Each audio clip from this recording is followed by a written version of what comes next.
also entering the day that I like to call my birthday. Honored to share my birthday with the Pride Month. And I think we also have, from a previous birthday, I think we have a birthday cake that we've made. And so we're just going to be chilling out here in creative mode, building some fun stuff. Perhaps sharing a delicious slice of that good sweet pie. That's right, pizza. I don't know why we built the cake right next to the pizza, but you know, it looks like we're all set up for a great birthday party at a Chuck E. Cheese. Chuck E. Cheese. Chuck E. Cheese. Chuck E. Cheese. Chuck E's cheeses. You want to check out some of the homes? Yeah, we can do that. I like Red Lobster, home of the lobster. And the OG, home of the olives. And of course, SpongeBob, home of the Four. And Pokeball, home of the Diglets, home of the Diglett. Speaking of Pokemon, alright, this is a story extremely for one person who's in the chat, but listen, I went to Walgreens today, and they were selling, no joke, a Pikachu V collection from Shining Fates, which is,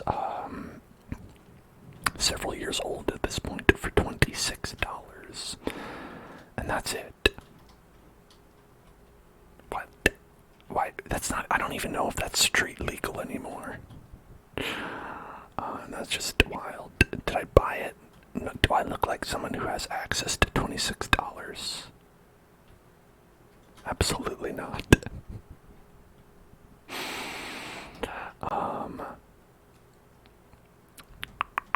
But we have lots of nice houses here in Minecraft.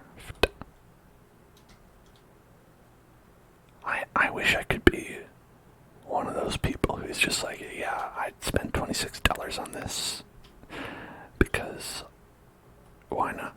And it was funny. I would do that if I could. But here's where the firemen live. They've got extra special paintings in there. I do usually build in the nether, but not exclusively. We've got lots of nice people's houses that we have here in the lane. We've got Alpha Mark II's dog house. There used to be a dog in there, but not anymore. There's the Scarlet Rogue's house. I think that might be the dog. He might have come in here. He lives here now. That may have been one of the sets that they re-released recently. I don't think so. I don't know if Shining Fate, because it has Shining Fate's booster packs in it. I don't know why they would. Pikachu V on is right in Drama's house. It's very nice. It's like inside of a nether tree.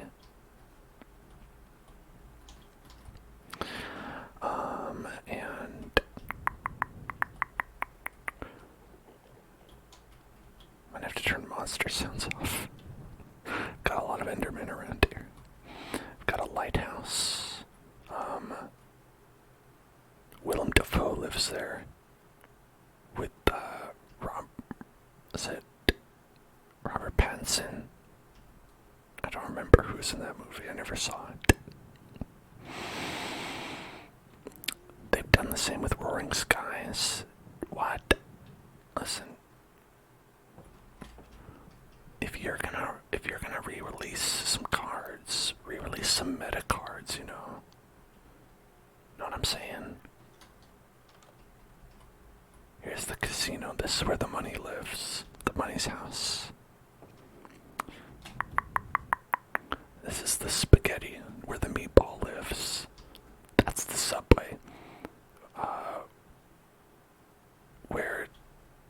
subs live. Aquapolis, Aquapolis, Aquapolis, Aquapolis, Aquapolis, and Skyridge are those ones that have essential chase cards for you.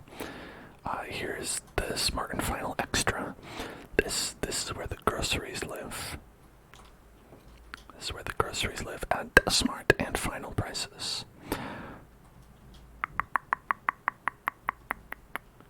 Dino Duck Pen, the floor in the casino took a long time. Putting that in at the right angle is a pain in the ass, but I'm glad you like it, you know. I think it has a good effect. Nice and seedy, but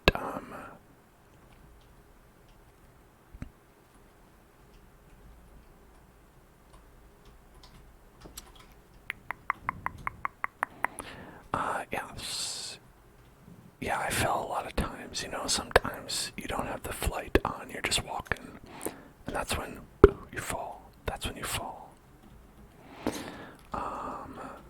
Here we have the bowling, the combination bowling alley and bank,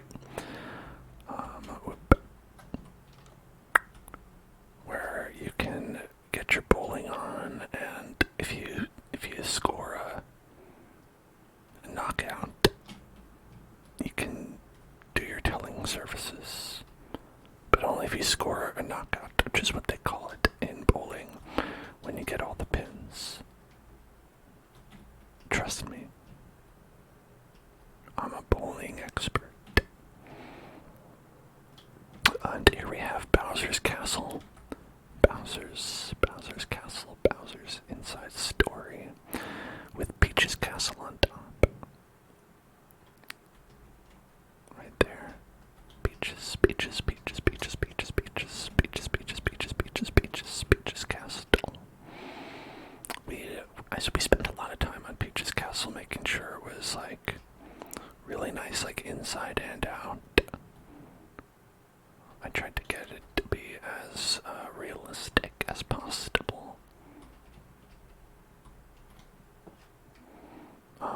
It doesn't necessarily all work out 100% though, because of space-time, like where the inside and the outside of the building don't necessarily line up one-to-one.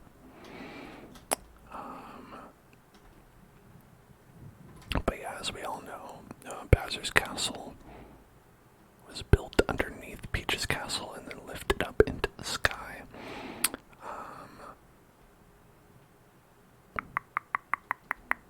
And here's like a cooler, like medieval castle, which has the Hellzone throne on it. Harmless Lulu with like a spicy meatball. And here we go, as I sit on my throne.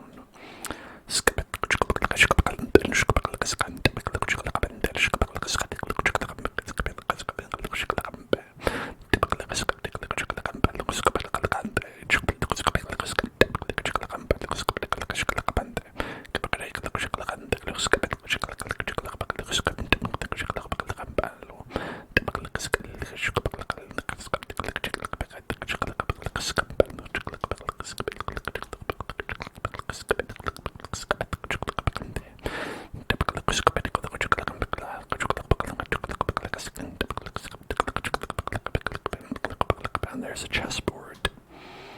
It's got chess.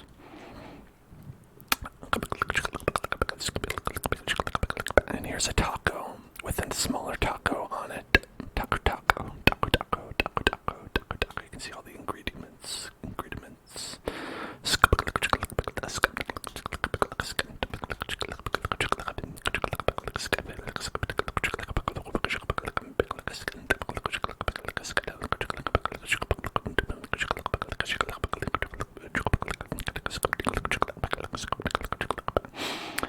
Here's Majora's Mask.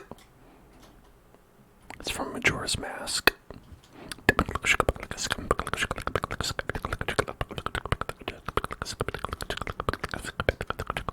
Here's a diamond sword. It's from Minecraft. There's a trident from Minecraft. Now we want some soft spoken. We can do that as we take a look at plankton. At plankton, plankton, plankton. Stealing the Krabby Patty. Stealing the Krabby Patty. Plankton is taking the Krabby Patty. SpongeBob doesn't give a single solitary shit. SpongeBob does not care because SpongeBob isn't being paid to care. He's being paid to make Krabby Patties. It's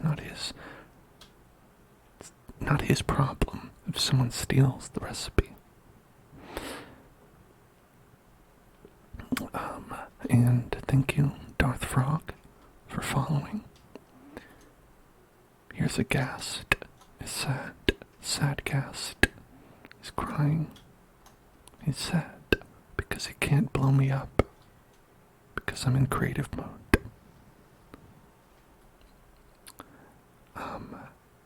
And in terms of houses, I did skip some.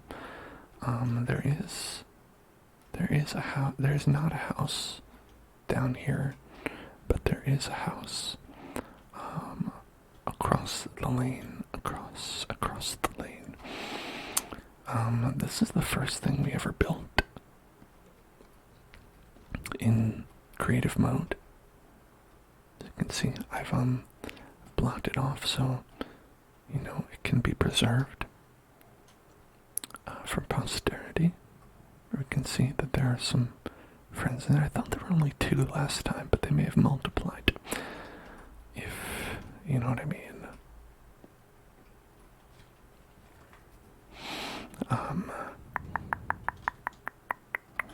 Falco the Pixel's house. It's just encased in diamond.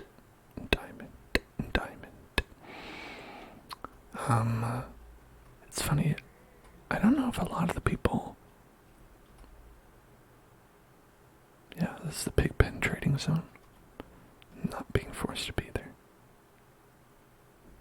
That's Pickles Brown and Crispy Bacon. Pickles Brown, Crispy Bacon.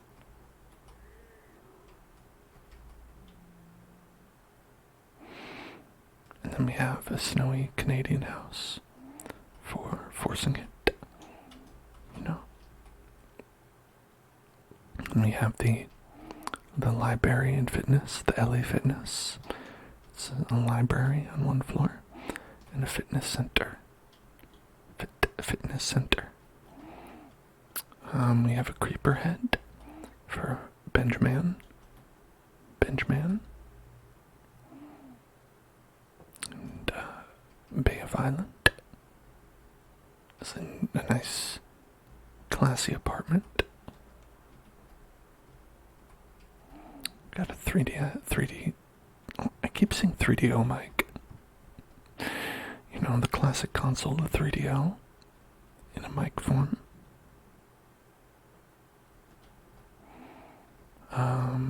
We've got a movie theater. They're showing Poggers, everyone's favorite. We've got a froggy chair. We've got an angry bird. We've got Mothman.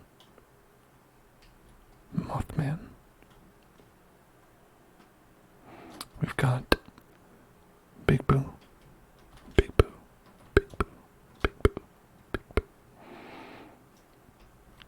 We've got a Hopstel. This is our Christmas section where we build a lot of things around the holidays. It gets bigger every year. We've got a hot dog.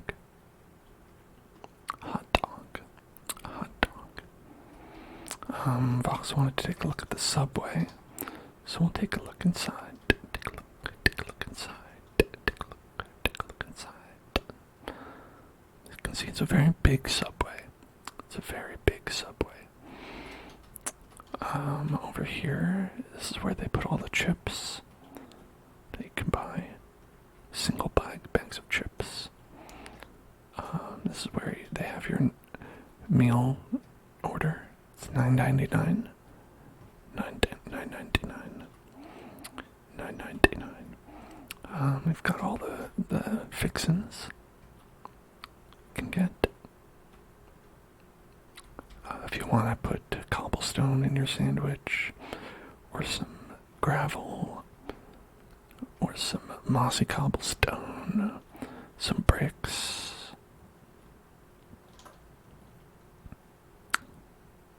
You've seen some YouTube videos? Oh, that's awesome. When we were building this, when we built this, everyone who is a subscriber at the time got a sandwich named after them. There's Voxel's Veggie Delight,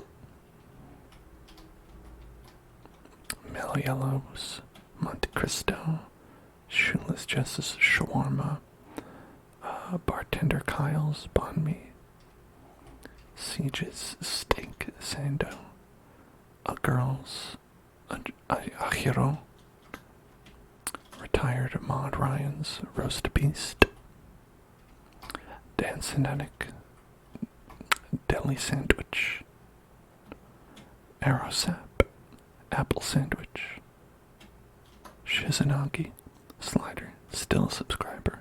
Shoutouts to Shizunagi. Noah Ponto, Nan, Dr. Disrespectful, Donkey Burger. I think we've seen Dr. Disrespectful around pretty often. G-Force's Gatsby, which is a sandwich. I looked up. I'm Joelly's. I'm Scream Sandwich. Average Caterpillars. Average Chicken Santa.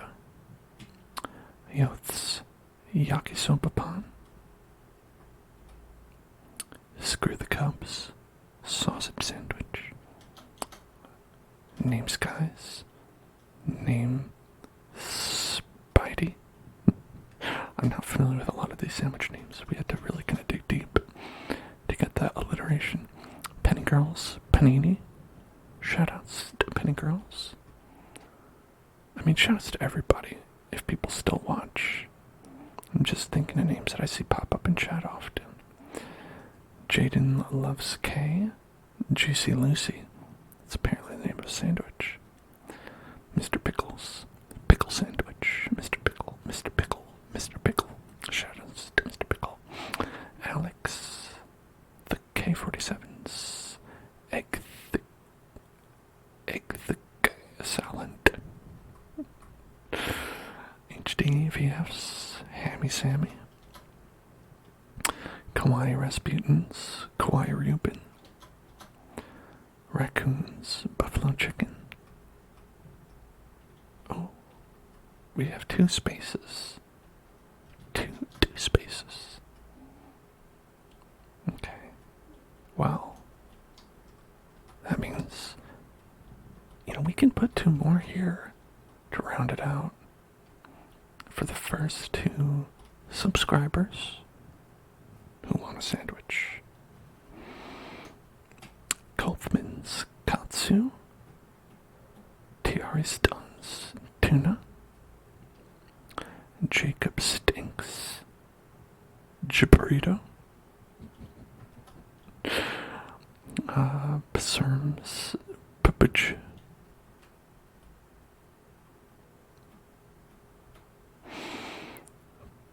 Parzisal's Patty Melt. Albert Supports. Albert Submarine. And the Hellzone's Spicy Meatball Sub. That one's me. That one's me. But yeah, if anyone wants a sign, this is your sign that you can have one. That's not it. It's item frame.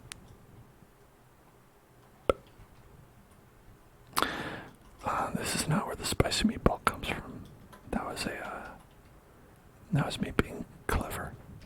Because I was like, if I'm a sandwich, it's gotta be the spicy meatball sub.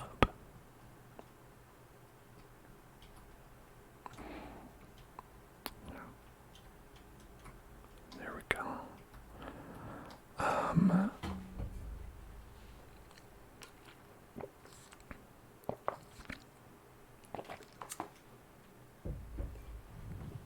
So we got any takers? Don't be shy. As long as you're one of two people. I'll have to think of another sandwich name, but surely there aren't more than... Let's see, how many did we have here? Let's see, 3, 4, 5, 6, 7, 8, 9, 10, 11, 12, 36, 36, 36. Are there more than 36 submarine sandwiches? I mean, definitely these, I used extremely legitimate sandwiches. These were all extremely legitimate. The donkey burger, that's a real sandwich. That's a real sandwich. Zombies. Would you like one? Let's see. Let's see. Sandwich names. Sandwich names. Let me just sneak down to the bottom.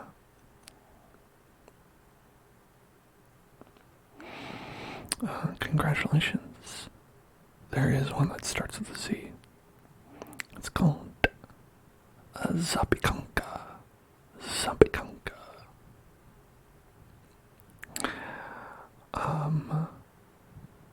Which is an open-faced sandwich on halved baguette or other long roll, topped with sautéed mushrooms, cheese, ham, or other meats and vegetables, toasted until cheese melts and served hot with ketchup. It's from Poland.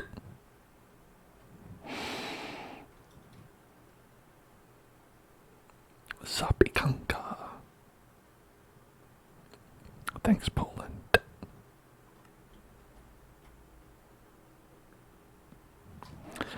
Alright, so we did all caps. Zombies were people.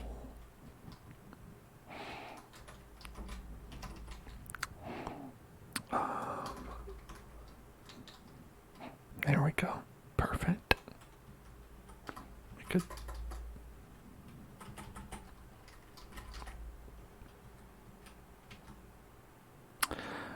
And then we're going to call this the Zappy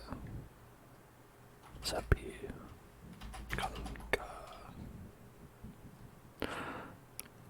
No, it's I-E. Zappy Kanka. Zappy Kanka.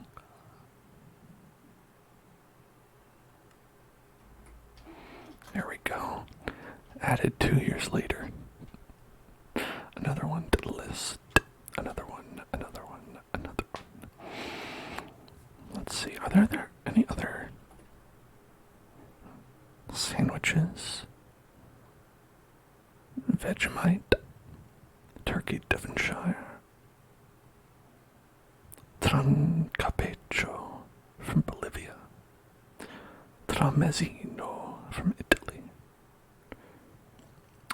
torta ahogada. Interesting, from Guadalajara. A torta. No one has a Cuban. That's true. I don't think so anyway. A Cuban. A Reuben Cuban.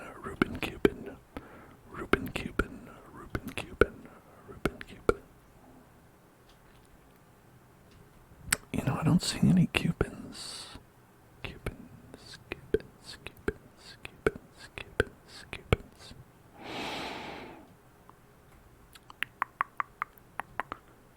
We're in a Subway. Soul burner.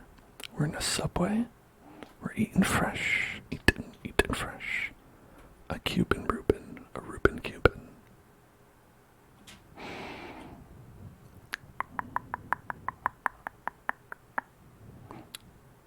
Toast. Oh my god, this is... Wait a second. This is called a toast sandwich. A toast sandwich. It's from the United Kingdom. It's a thin slice of toast between two slices of bread with a layer of butter, salt, and pepper.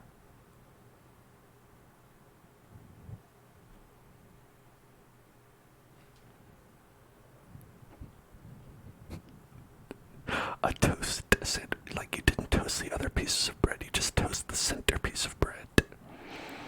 It's from the United Kingdom. It's called toast.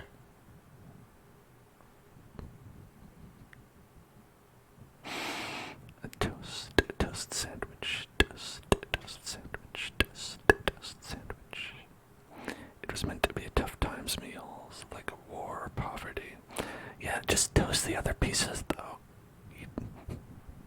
Toast them all. Toast all three. Have 3 pieces of toast. That's the thing. It's like in the Great Depression when you hear about people who they were like, oh, we couldn't have milk with our cereal. We had to have orange juice. And you know what? You could just eat the cereal dry. Or how about this? Water. Okay, you don't have to put orange juice in there. Orange juice is arguably harder to obtain in a lot of situations. No one's making you do that unless there is some detail to the Great Depression that I was not aware of, where people did make you do that. And let's see. There's a steak bomb as well. A Saint Paul. A spatlo. Spaghetti sandwich.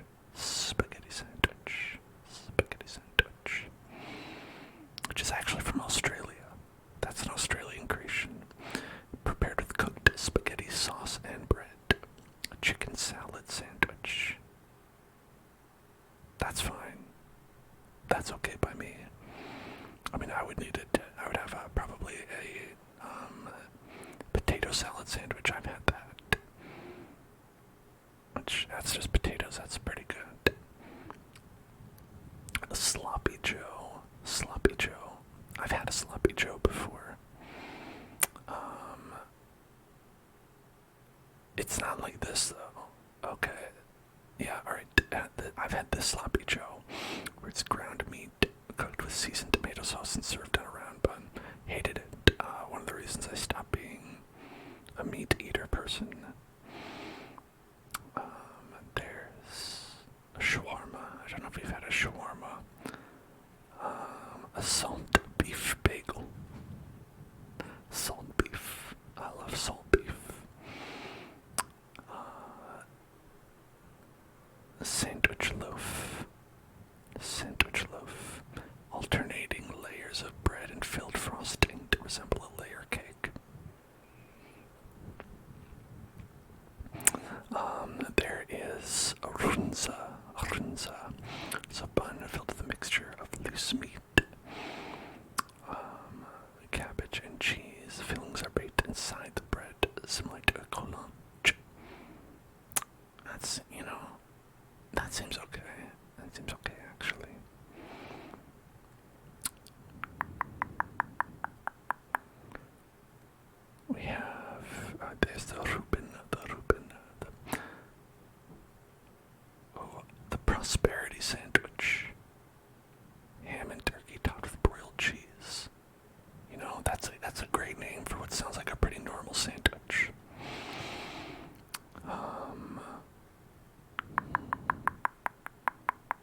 is the Polish boy.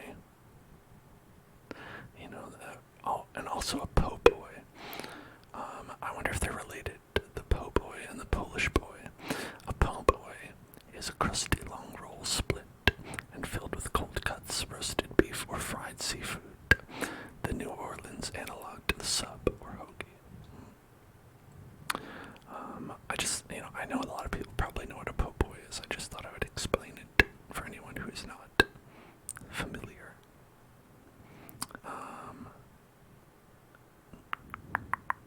A pepito. That's a great name for a sandwich. A little pepito. The peanut butter and jelly. Oh. You know, Soul Burner saying that you want a peanut butter and jelly on a Subway thin bread. What if you just got like a full foot-long sub with peanut butter and jelly on it? How would the sandwich artists react to that, I wonder? Imagine we just sit here for another hour and talk about sandwiches. I could, and I will.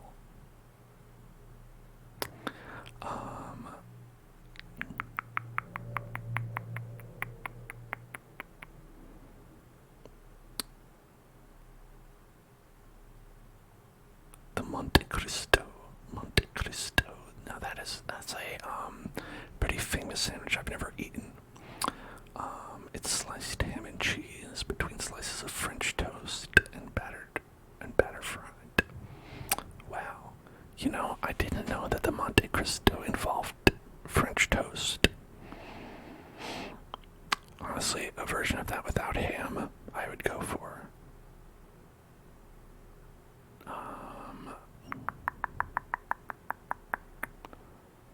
There's a medianoche in Cuba, which is a roast pork, ham, mustard, Swiss cheese, and dill pickle served on sweet bread, which I assume is named that because it's what you have in the middle of the night when you're like, I'm fucking hungry. And you just slam some stuff together and pound that bad boy. Marmite. I don't know what Marmite is, but the UK has a Marmite sandwich, which is Marmite spread thinly with butter or margarine onto toast or bread, sometimes combined with cheddar cheese. A breakfast sandwich. Now that counts. Lots of things are sandwiches. I'm a sandwich. Alright. Marmite is a British savory food spread based on yeast extract, invented by a German scientist.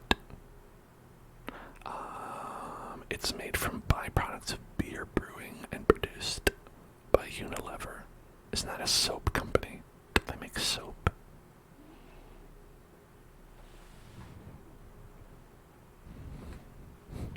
It's a vegan source of B vitamins, so, you know. A sticky, dark brown paste with a distinctive, salty, powerful flavor and heady aroma. Distinctive taste is represented with the marketing slogan, love it or hate it. Wow.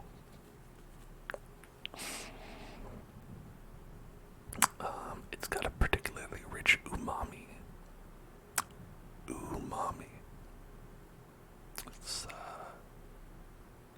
It's interesting. So Vegemite. Is Vegemite similar to Marmite? Okay, I think it is. Interesting. It might be similar. Vegemite be. Okay, cool. I didn't know that they were related. Marmite, Vegemite. Meatmite.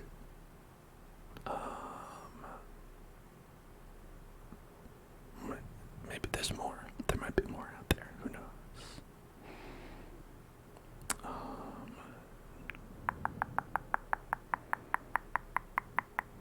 There's Fool's Gold Loaf.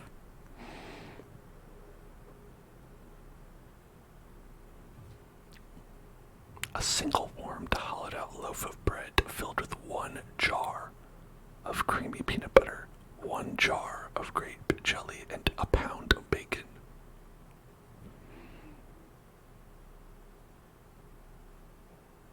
What? I guess it depends depends on the size of the jar, but that seems like way too much. That is a bridge too far with your peanut butter and jelly.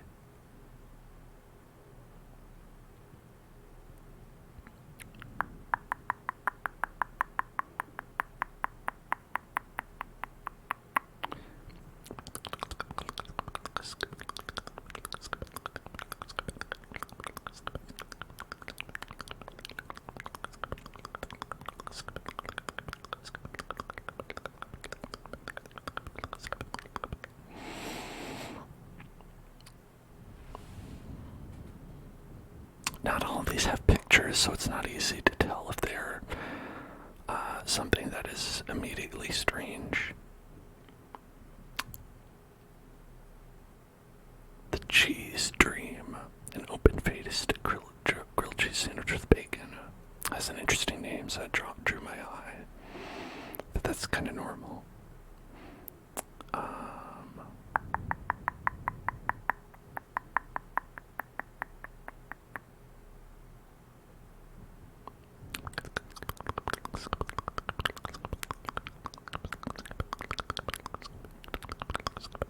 Tomato sandwich, tomato sandwich.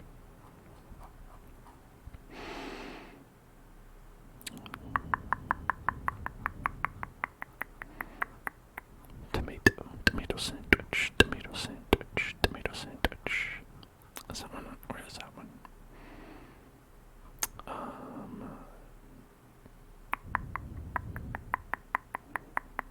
I don't see that one on this list. That is just from, to be fair, it's just on Wikipedia, on their list of sandwiches.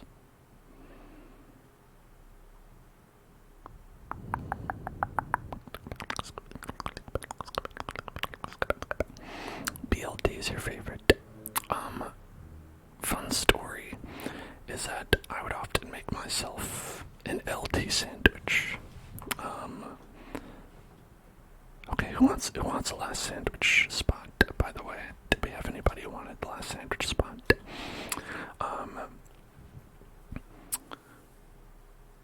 Yeah, so it's like, let me think. Yeah, we had BLT fixins, and as I was like, I don't like this bacon stuff, I'd just make myself a lettuce and tomato sandwich. And then I'd be like, look, it's just as good. And then my parents would be like, yeah, I don't think so, bud. But that's how I preferred it.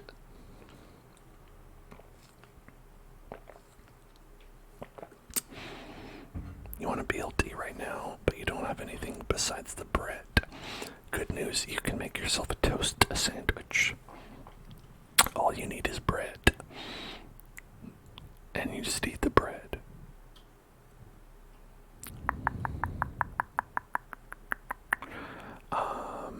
Okay, anyway, let's just go. Who wants the bread sandwich? I'm gonna give someone a bread sandwich. How about here, Relief Chief, you can have a bread sandwich.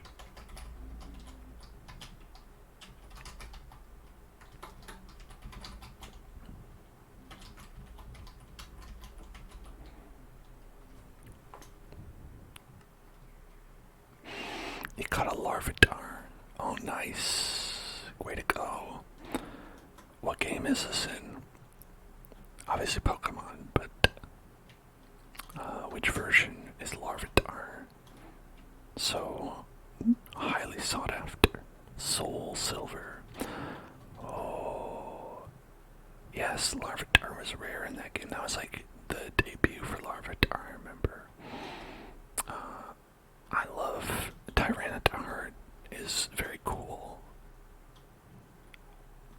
Here's our bowl of Hello cereals.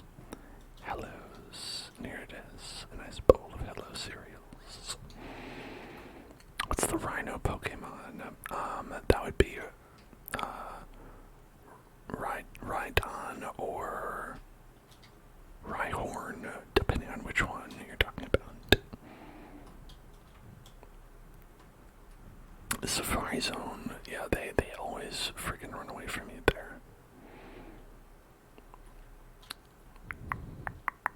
Here's the Eiffel Tower. A small one, but it counts. A small Eiffel Tower. Small Eiffel Tower. And oh, are you talking about Genghis Khan? Genghis Khan, where it's got a little baby in its pouch, a little Joey.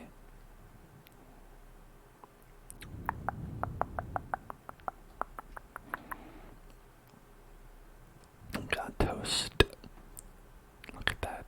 If you took these out of here before toasting it, you could use this and make yourself a bread sandwich. And then we got some delicious lava pancakes. Delicious lava pancakes. Lava pancakes. Lava pancakes. Lava pancake. Lava pancake.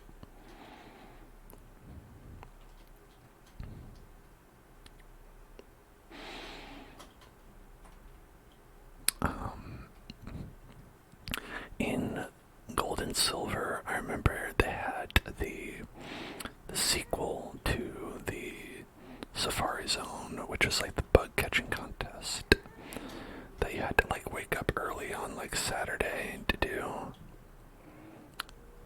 Here's a lobster. And I hated that one, honestly. Because even as a kid, I was very averse to waking up at any point in time.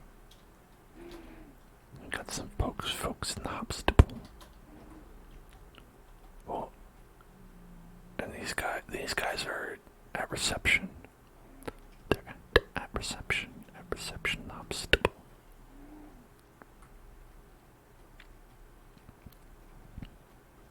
I think we filled out all the rooms at one point.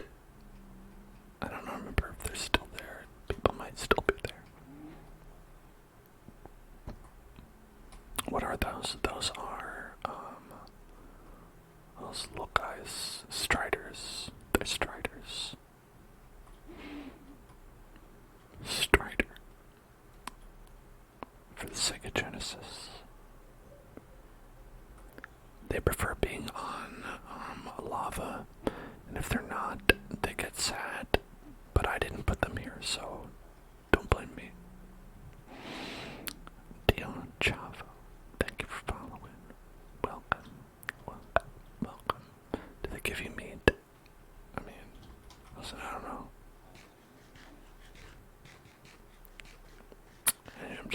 I'm gonna sit here, eat some bread, and watch my stories on the big TV in the hospital.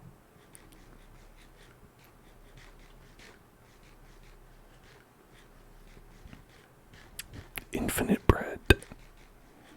Infinite bread. Infinite bread. Infinite bread. Infinite bread. Infinite bread. Infinite bread. Infinite bread. Infinite bread. No, nobody cares if you attack them because I'm in creative mode.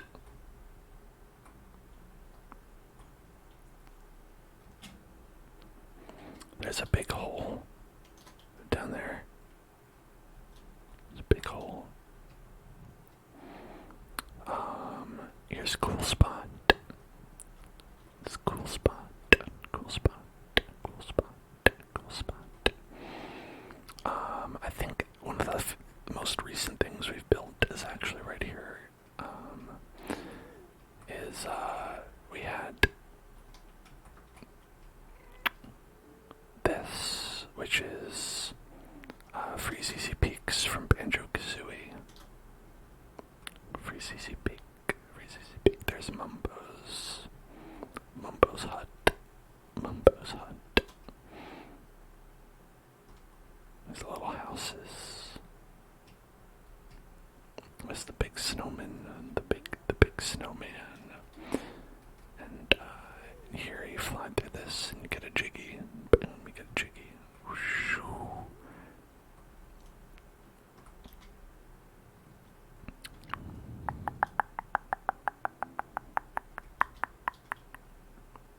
over here, there's like a Jinjo, which I think is like right there, but I think that's it. There might be a Jiggy up here somewhere, but I don't remember. Around here, like in this cave that we didn't end up building out, that's where like you get the ice key and stuff like that, or more accurately, where you don't get the ice key. Unless you use nefarious methods.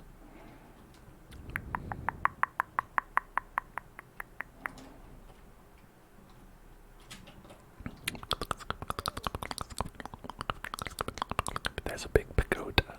Big pagoda. Am I just exploring?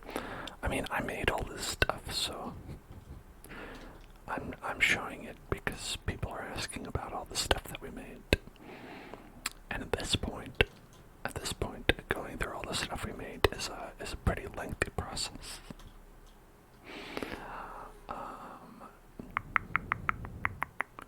Yeah, I made all this stuff. We have a subway system. That's pretty cool. We've got a big glowing sun that's been stabbed with the Master Sword. In case it's too hot, you can imagine doing that. And then we got a nice farm over here that we built.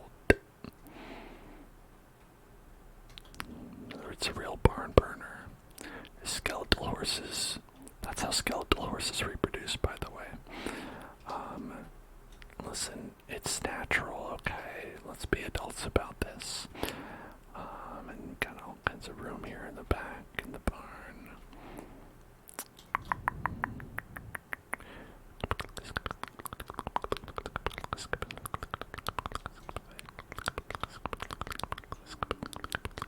Here's a farmhouse that has nothing in it.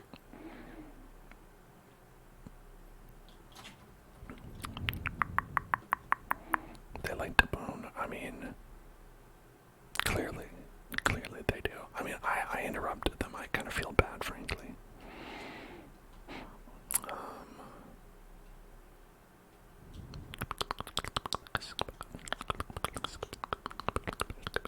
Put a little capsule machine down here.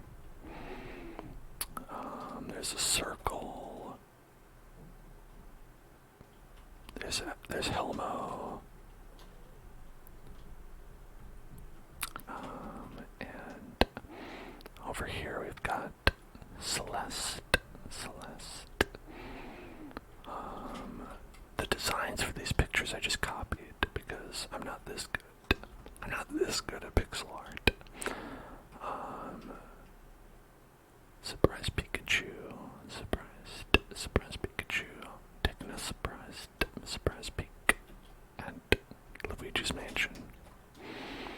Taking a surprised peek at Luigi's mansion.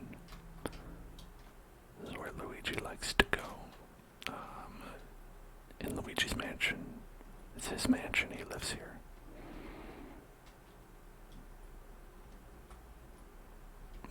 Fun story.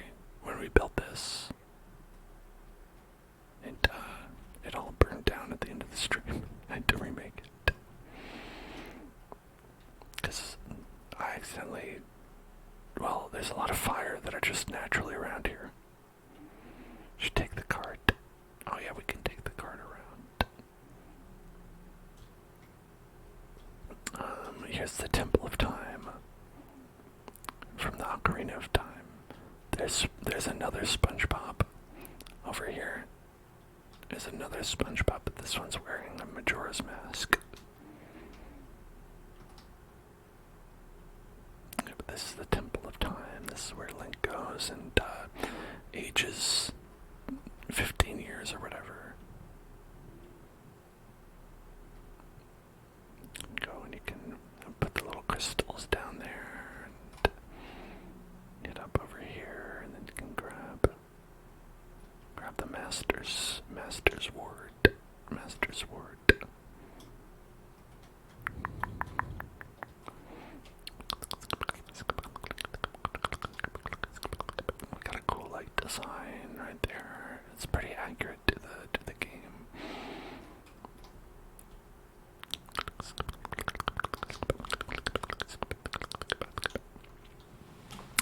and the surroundings are relatively accurate. The thing is that if you look at Ocarina of Time nowadays, they use a really low-res JPEG for the exterior. Also, this is a big bar of chocolate. I always thought that this chocolate came out and looked very appetizing. You know, this Hellzone chocolate always looked like it'd be real tasty to chomp into. I don't know what it is. Something about the color. It's a very appealing color of chocolate. And the chocolate actually says Hellzone Club. What does it say underneath here? I'll never tell. There's our cheesy pizza. Cheesy pizza. Cheesy pizza. Cheesy pizza. Cheesy pizza. Cheese pizza. Cheese pizza. And there's a bumblebee. A bumblebee. A little bumblebee. A little bumblebee. A little bumblebee. A little bumblebee. And there's a blooper. There's a blooper. There's a blooper. There's a blooper. And here's a big pirate ship. One of our first really big projects was building this big pirate ship, which is actually fully modeled in the interior and everything, where it's got sails and it's got like rooms below deck, and it's got like a cabin. It's got the maps I never got to work because maps don't actually work in the nether, which I always thought was really dumb. I mean, like, they could do it, they choose not to. And then, let's see, there's nothing in this one. Not all the rooms are furnished, but they are a build out. Sometimes I'll be like, I don't want to do all these, and then I won't. But we got cannons on each side.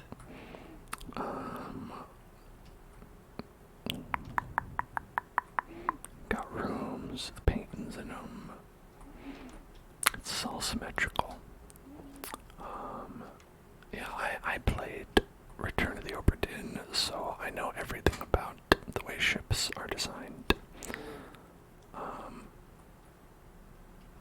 And got foxes and pigs, and there were other things here too, but I think maybe the fox ate them. Who can say? It's like the bottom area of the ship. I had a lot of problems with this all burning up. So we've had to make the floor kind of this fire-resistant gear.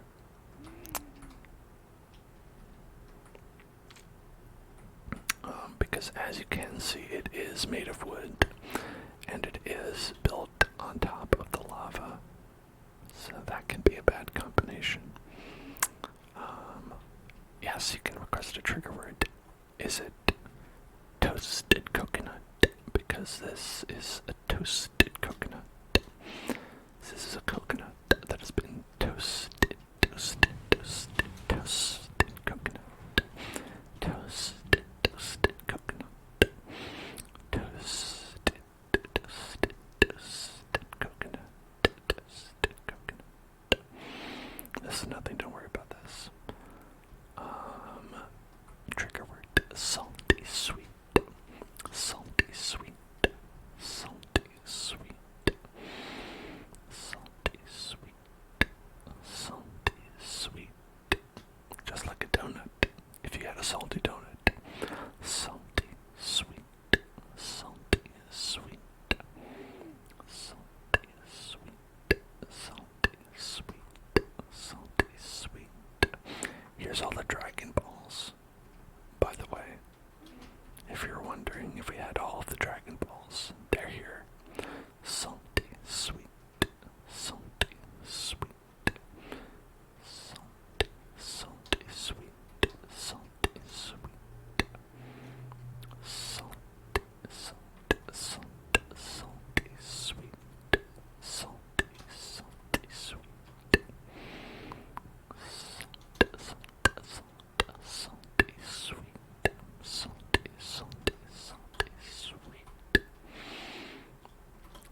there's the Olympics.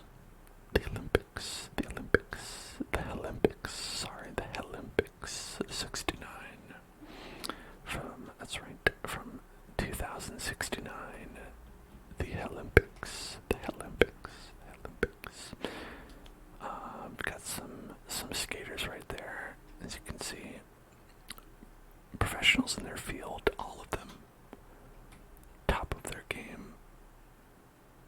They know what they're doing. Do you? On the rink? It's a Winter Olympics, obviously. That's why we've got curling here. Curling.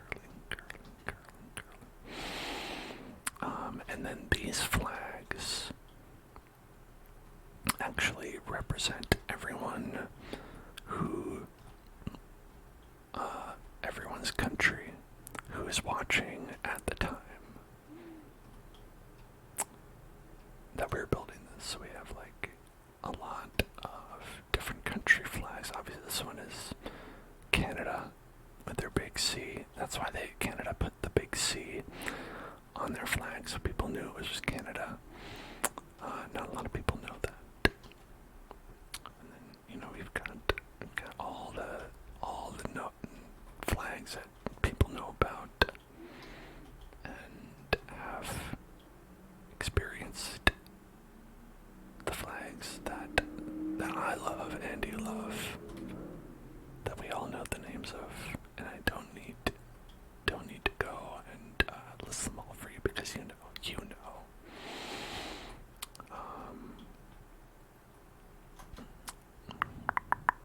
Trigger word is pay attention, pay attention, pay attention, pay attention, pay attention, pay attention, pay attention, pay attention. And if you want to pay attention, you can check this, which is the ASMR store. We have all the ASMR mics here for sale. Pay attention, pay attention, pay attention, pay attention, pay attention, pay attention, pay attention, pay attention, pay attention. And here, let's I was gonna fly back there, but like, why fly when you can ride? Whoosh.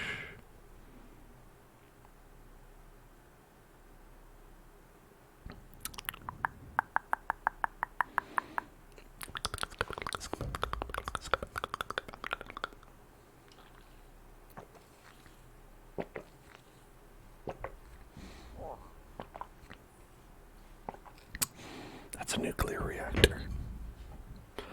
There's soccer, football, the football.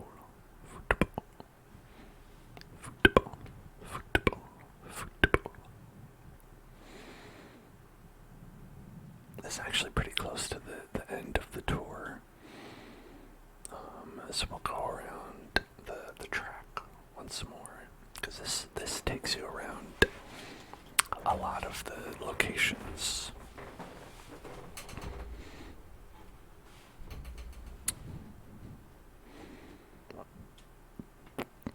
And it's funny, I don't think this is any faster than flying around. In fact, it might be slower.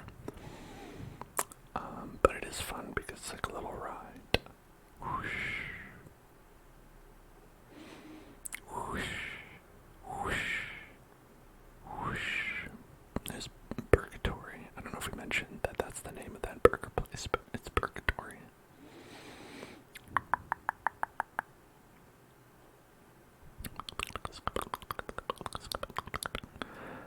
Trigger word, trickle, tickle, trigger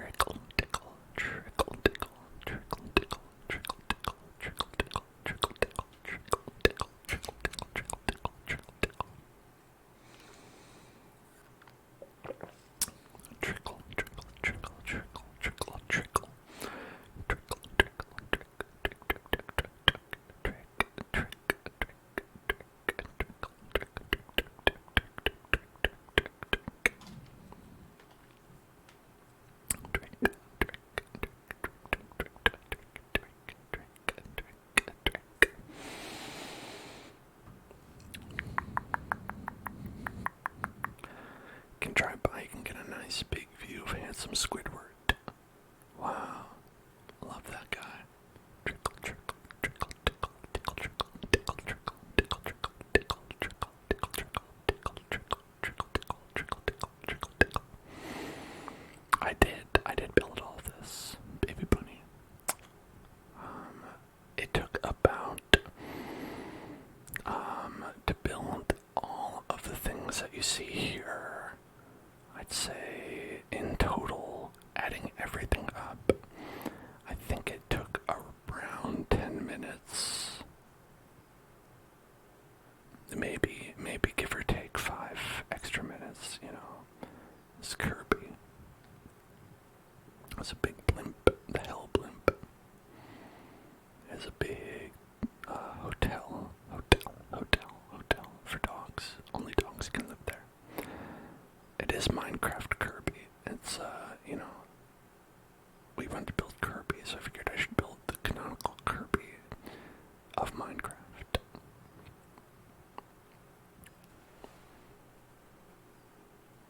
Yeah, Froggy Chair too.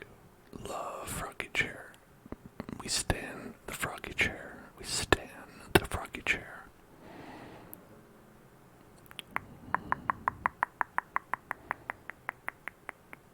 Whoosh.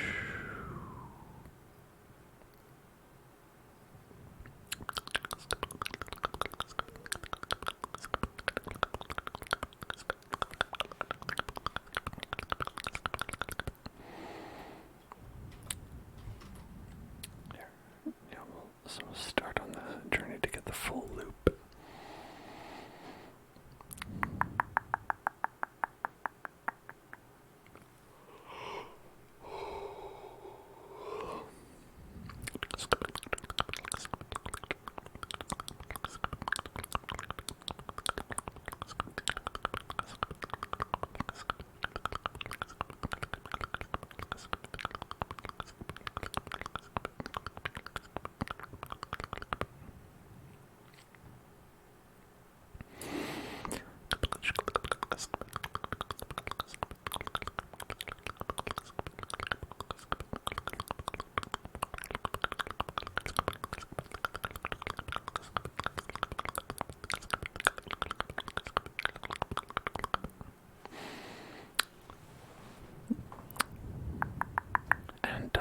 I'm not the only person who's built stuff on this server, but I think a lot of other people's creations are in the overworld.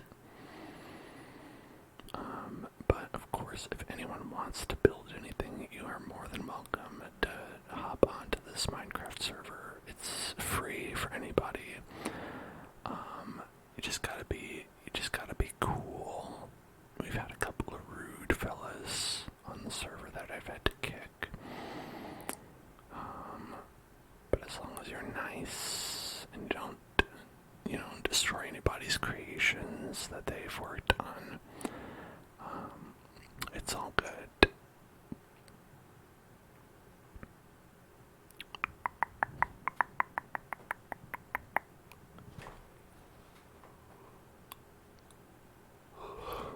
And if I forgot to say it, I don't remember.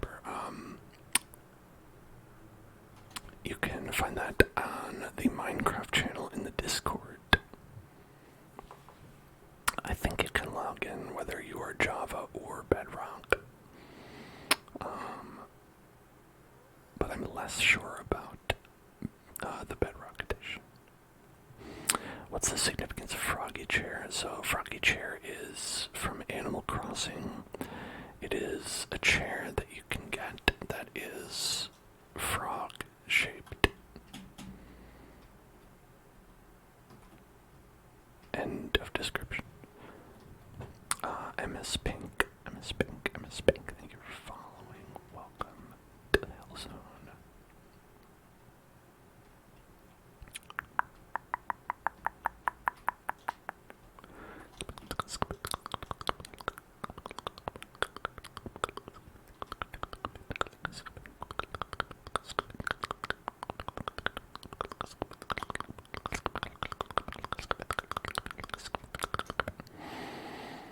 Okay, so now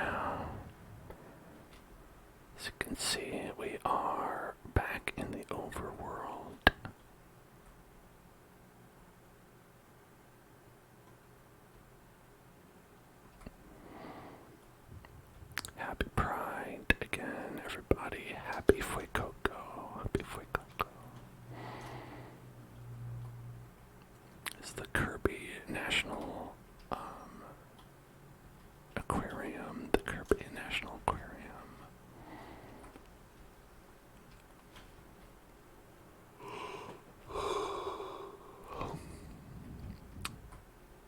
There's a diglet. There's a bucket of lava. Some roses. A toilet. A toilet is kind of... Whoa. Sorry.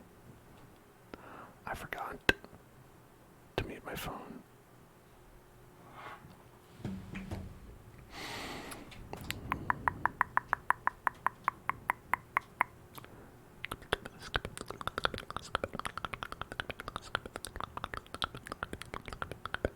I'm glad you like the idea. Yeah, it's very nice, and I always love it when people build nice little things like this. This tower here, this one wasn't me.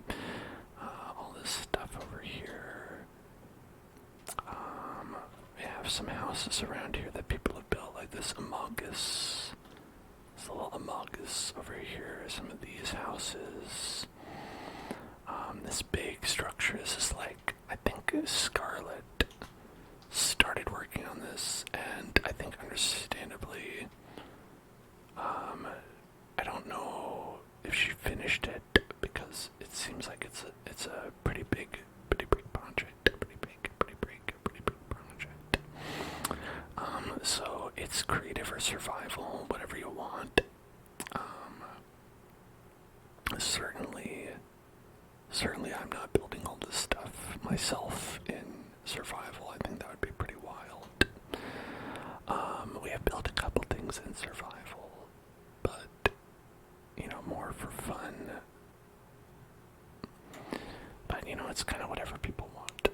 The main thing, and probably the primary rule of the server, is to just not vandalize anything.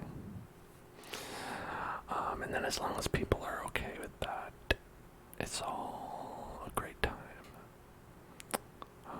Some people have not been okay with it, and we've had to ban them and roll the servers back. This Scarlet build is very, very long. Railway to get to. What they have here, just the UN.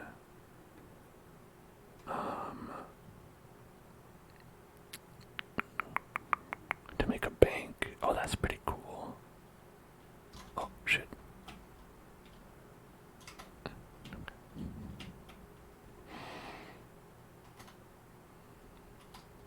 Yeah, so this is a pretty impressive little zone that she made.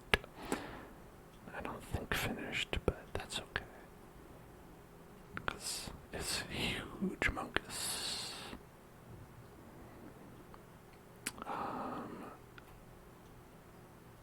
Yeah, I think she's working a snow problem.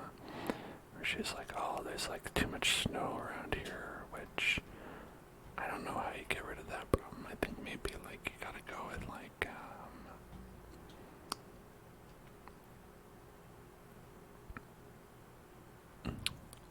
I feel like maybe you could do like barrier blocks up in the sky and make just like a wall of that, and then maybe like the snow would not fall on those.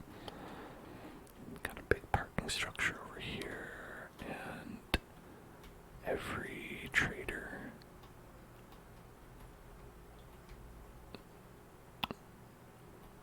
All the traders. And the nice thing is that because we have the nether linked up, is that instead of having that super long pathway, you can just link up your nether portals to this zone, and then everybody, like, you know, you're not too far from the 3DO mic. 3D.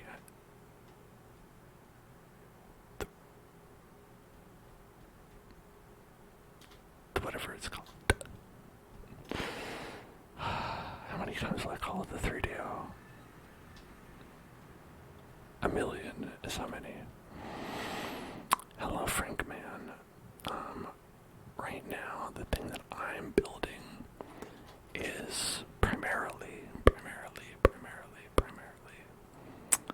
is the wheel. As we spin it, I'm going to build the wheel, and then we're going to spin the wheel. I hope this doesn't break anything. Here we go. Spin the wheel. Okay. Alright, let's spin the wheel. Let's spin. Spin that wheel. Spin the wheel, spin the wheel, spin that wheel, spin the wheel, spin the wheel, spin the wheel, spin the wheel, spin the wheel, spin the wheel. And that's a spicy meatball. Alright. Okay. Okay, let me put don my cap. Don my cap. And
do I often get people who vandalize in the server? Not often, actually. It's not very often that people vandalize the server. When it happens, it's annoying because I have to do something about it, but it isn't too often, thankfully, and I would greatly appreciate it. And that stays that way because usually what I'll do is I'll just roll back the server to the last time it autosaved, and so, you know, it tends to not be a lasting impact, but it is annoying for me. The lack of a graveyard here is disappointing. Well, allow me to undisappoint you. As we have so many things, it would probably be hard to find things that we don't have. Is that we have a little Halloween walk that you can do, where you can walk out here and you can head on through over into the forest, as it's always creepier if you find stuff in the forest. Hold on. Let's do... Okay. Alright, it's gotta be nighttime. Nighttime is the right time for spooky. So as we walk out here into the night, you can see, oh no, is that a kraken? A kraken. It's okay, don't be scared. As we see, what is that? Is that an old school telephone? A rotary telephone? I think I'm the other person on right now, actually.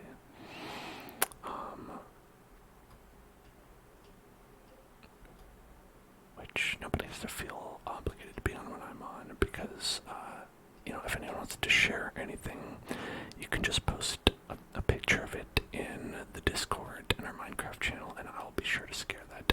Jump scare. Jump scare.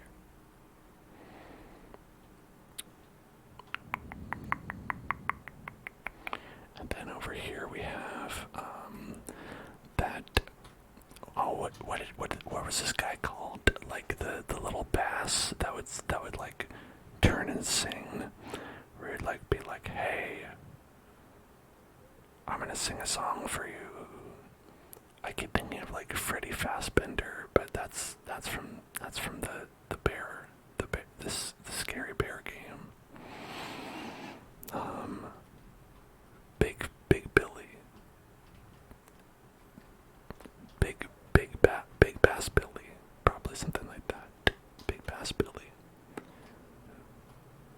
And here's him, but if he vomited lava.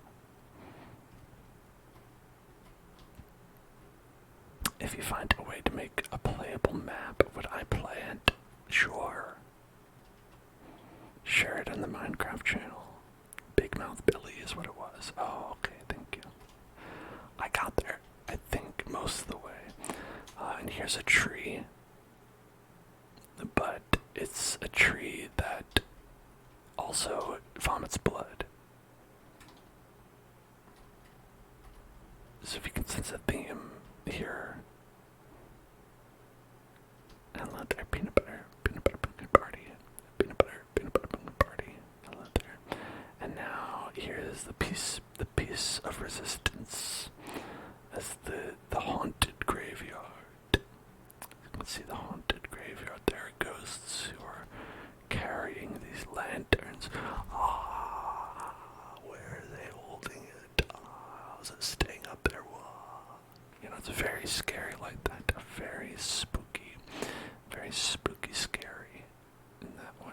And we have lots and lots of graves.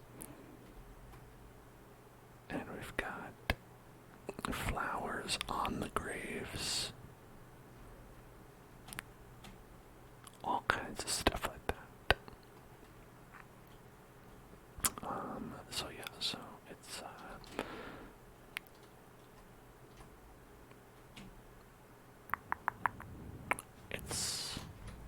a graveyard bash. A graveyard bash. Time is set. Here, let's set it back to daytime. You would probably rent out a plot here and make one your home.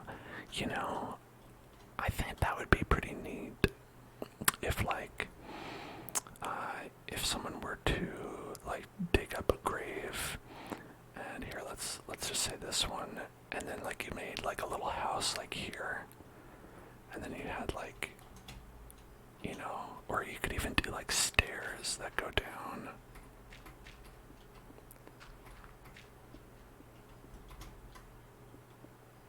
Like, where it's like, oh, it's like your stairs that, like, boom, boom, boom.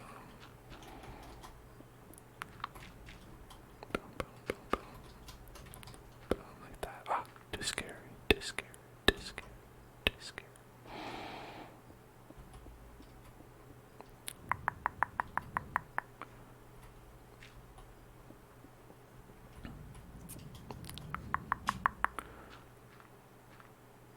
Yeah, so that would be cool. So it's like, whoa. You know, because where would a zombie live? You know, you always see them reaching out from the ground, but like, you know, that's their house. They chill out there. It's their pad, their pad, their pad, their pad, their pad.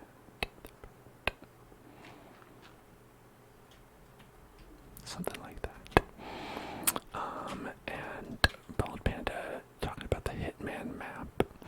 So we did actually build a Hitman map, which is over here.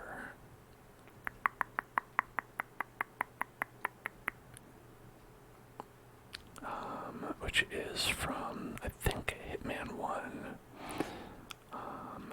or just referred to as Hitman, where it is the hospital level.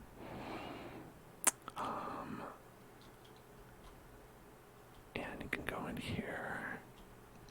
You can see that you've got all these hallways in here, and then there's like a bunch of like nice little hospital rooms, and they've got like, ooh, look at this, a fun little bed that's like down in the floor, and a balcony, and a sink.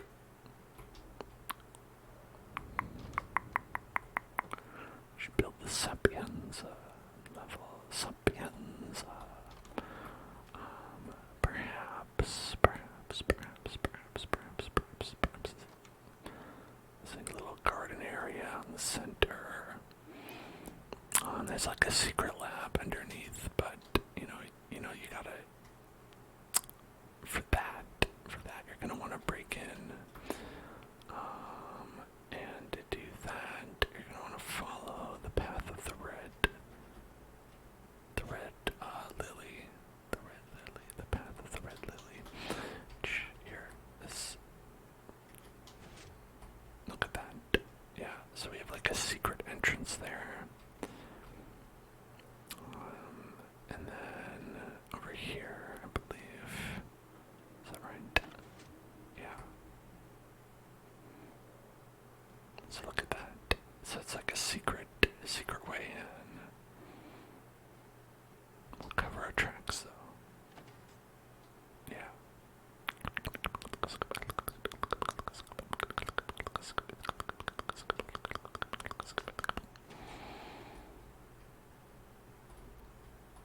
So you'd never know it was there, hidden in plain sight.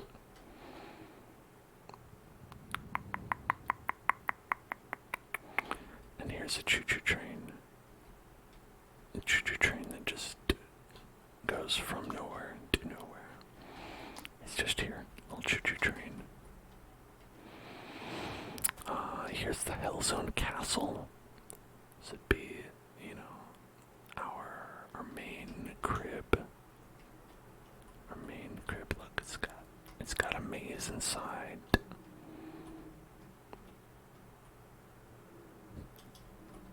And you have to go through the maze if you want to see things like the throne room and whatnot. The throne room.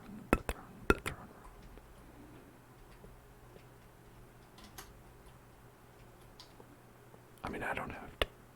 But yeah, that's where we keep the void egg. The void egg. The void egg.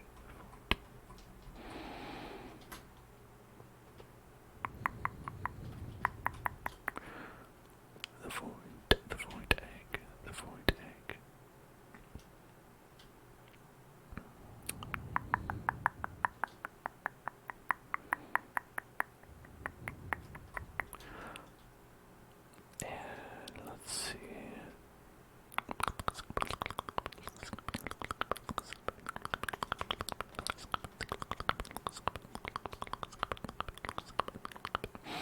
Over here we built the Leviathan from Subnautica, which was before I ever played Subnautica. But now that I have played it, I can confirm is very scary.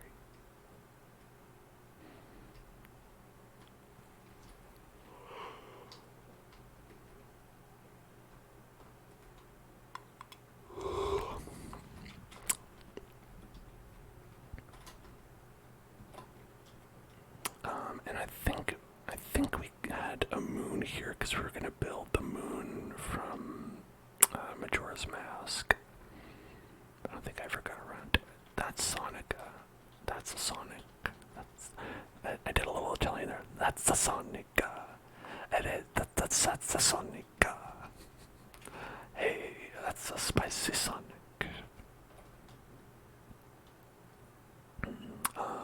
And this is his swamp.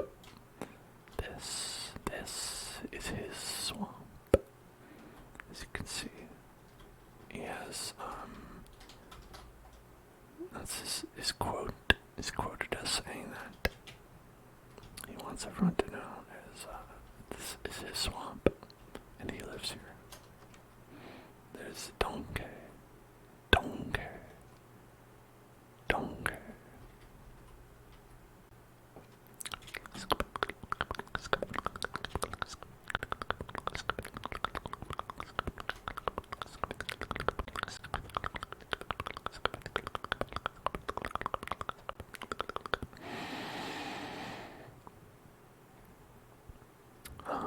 So yeah, we have a lot of things that we've built here in this world, and I think it's really great. Oh, here's one. I always like to show this one in Game Boy Color. There it is. I'm playing Super Mario Brothers. Super Murio. Super Murio Brothers.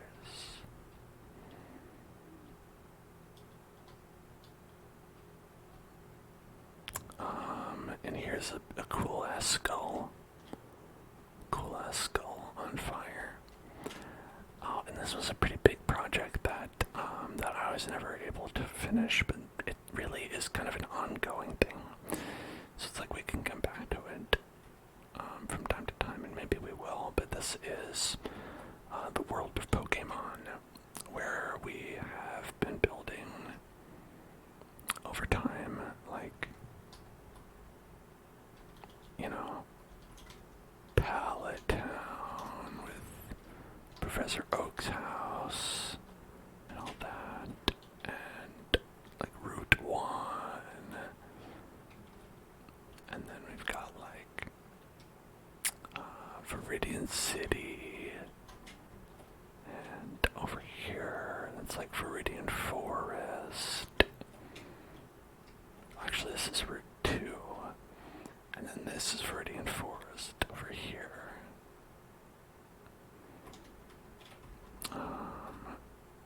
Yeah, and then we've got Pewter City, Pewter City, Pewter City, Pewter City.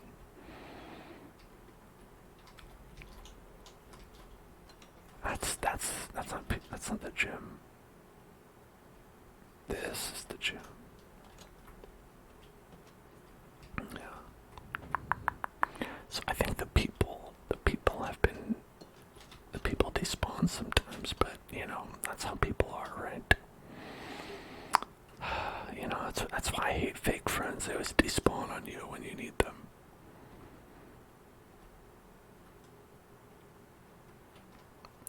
Am I right, folks? Am I right? Am I right or am I right? There's the P key. There's the letter P.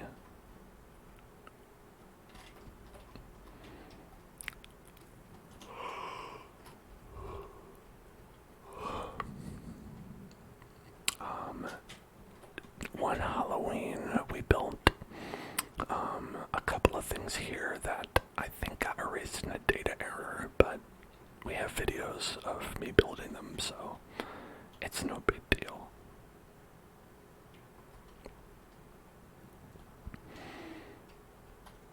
On your version of the game, you can spawn NPCs, and it's much better than using villagers. Maybe you could find a mod that does that.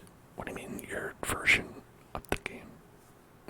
What version do you play? It's like Bedrock Edition or something.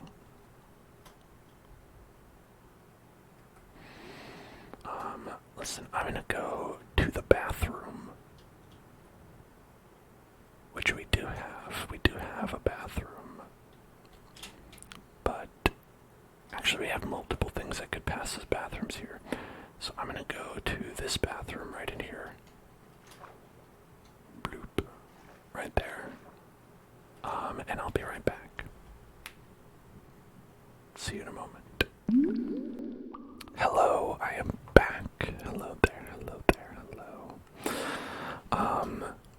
Just sitting in here in this toilet thinking. Mostly thinking, hey, why did I build this directly over this toilet? You know, that's mainly what I'm thinking.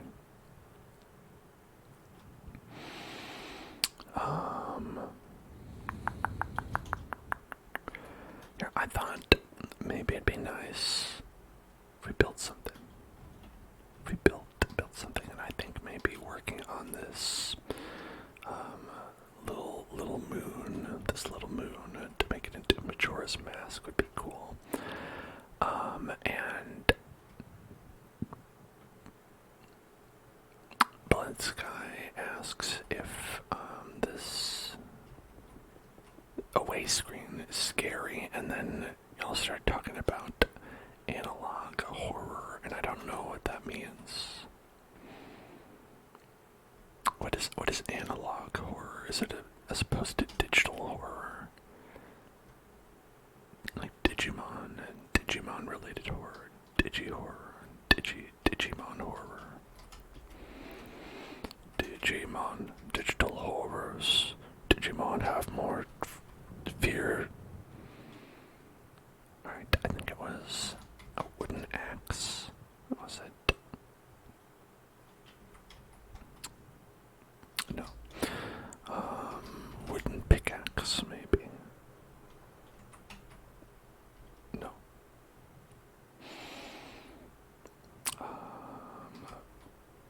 I was pretty sure. Was it wooden hoe? Wooden shovel? Wooden axe? It's one of these things.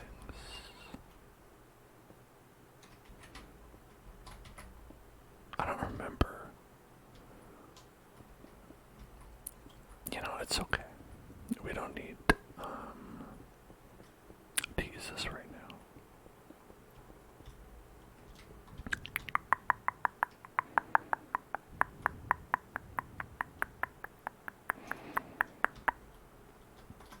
It's the type of horror popular in TikTok and YouTube.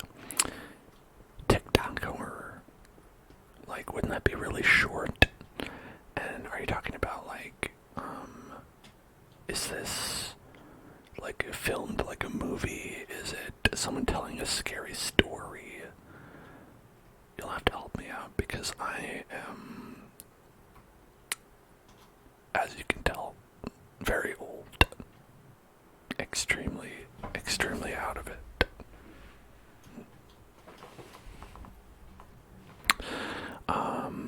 But I'm gonna do some inaudible whispers here.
Okay, so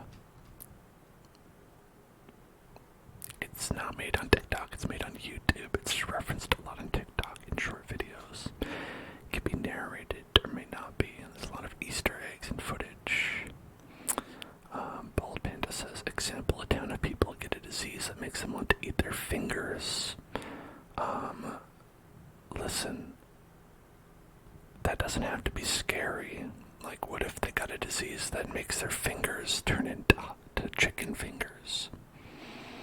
And then it's just delicious. You're just like, oh,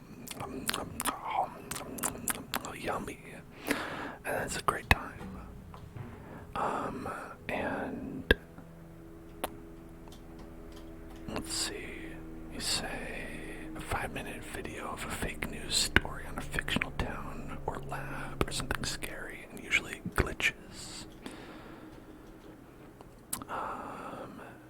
one. You didn't meet those is a good one. And you go to YouTube to watch them. Alright, that's cool. You know, I'm always a fan of horror.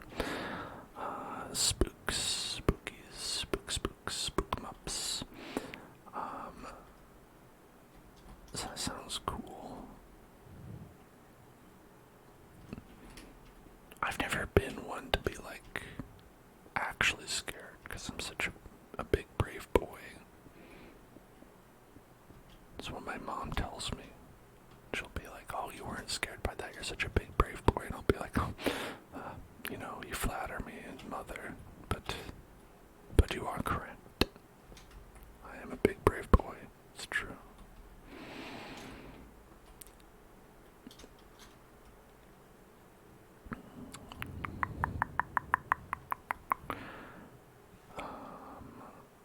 Getting the eye shape correct here is going to be a little bit difficult.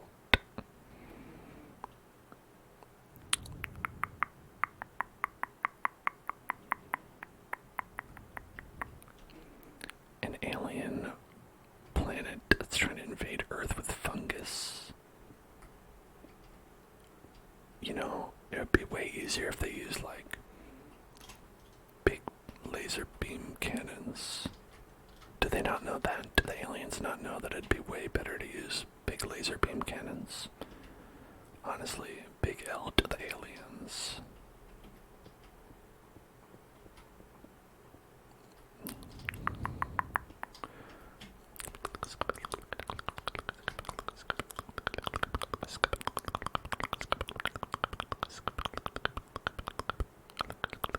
It's literally a living planet. Yeah, so is Earth. So, try protecting it.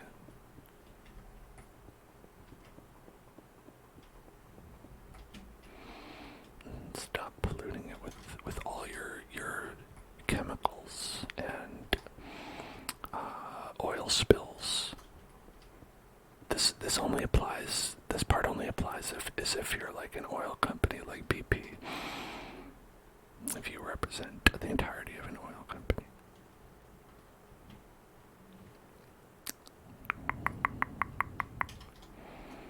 Okay, I don't want this guy to look like a skull because it's a moon, but I'm also realizing like it's kind of like hard to distinguish between a skull and an angry face that is in a moon. Like it is kind of skull-like.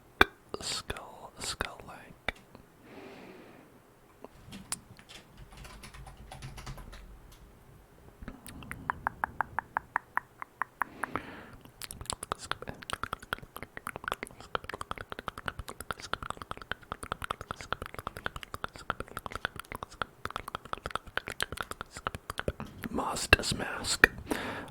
Yeah, it's a video game that it's actually an edutainment game about the Mazda. Where it was, I guess, ad for game is what I was talking about. Where it's they made a game about the Mazda.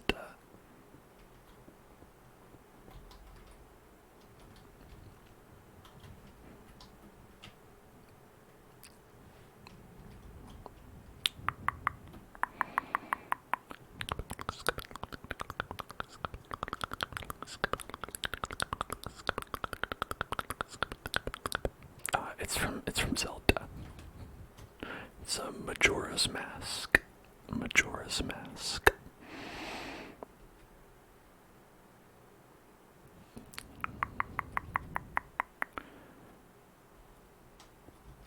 No, not a Mario game. That would be pretty wild though if they put this in a Mario game.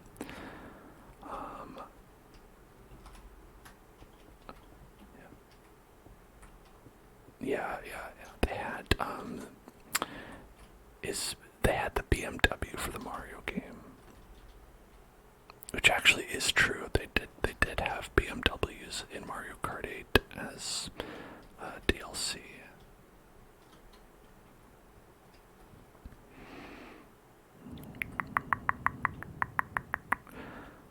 Okay, let's see.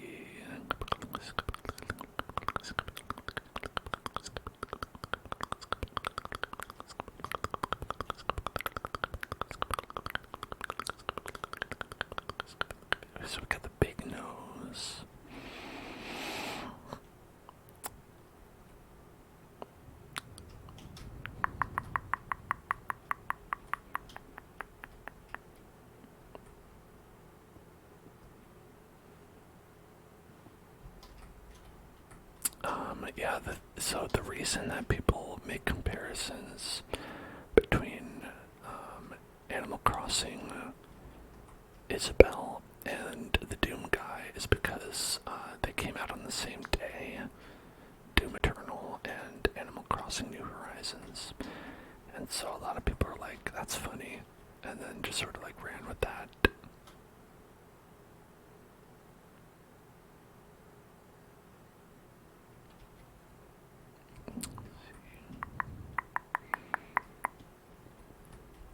Oh, you built this. You built the moon from Majora's Mask as well. That's pretty cool. It's very memorable. I'm a big, I think it was really effective.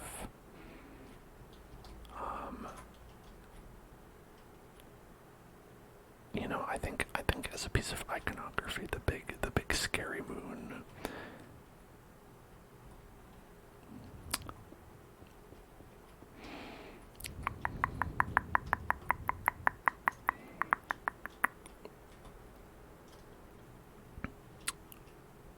I don't know if these eyes are big enough. It's oddly like kind of hard to represent a little bit within the bounds of the block, the bounds of the block, the bounds of the block.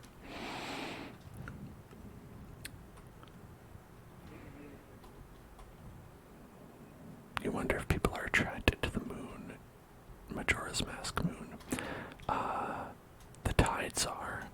The tides are attracted to the moon, and I assume that if the moon were to crash into Earth, then the tides would be especially attracted to it.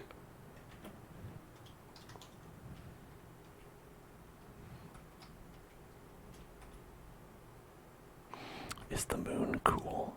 I mean, the moon's pretty cool. Are you talking about the moon in general or this specific moon?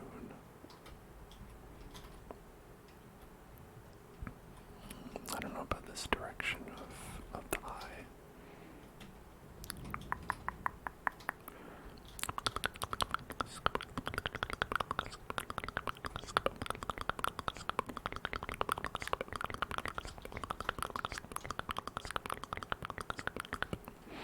This specific moon, is it a nice moon? Well, I don't think the moon itself is bad, but the moon is sort of, in Majora's Mask, is summoned to crash into Earth and destroy all life, and has a big angry face. So, in that sense, it is bad, but it's not. I don't think the moon is the one that is evil. I think the moon is maybe upset that it's being dragged into this. So that the moon is mad, but in Majora's Mask, the moon is more like you'd be mad if someone like crashed into your car, right? You'd be like, hey, what the fuck? I've got places to be. I'm doing something. Why are you doing this to me? So the moon isn't happy, right? That much is true. The moon is not happy, but I don't think the moon is bad.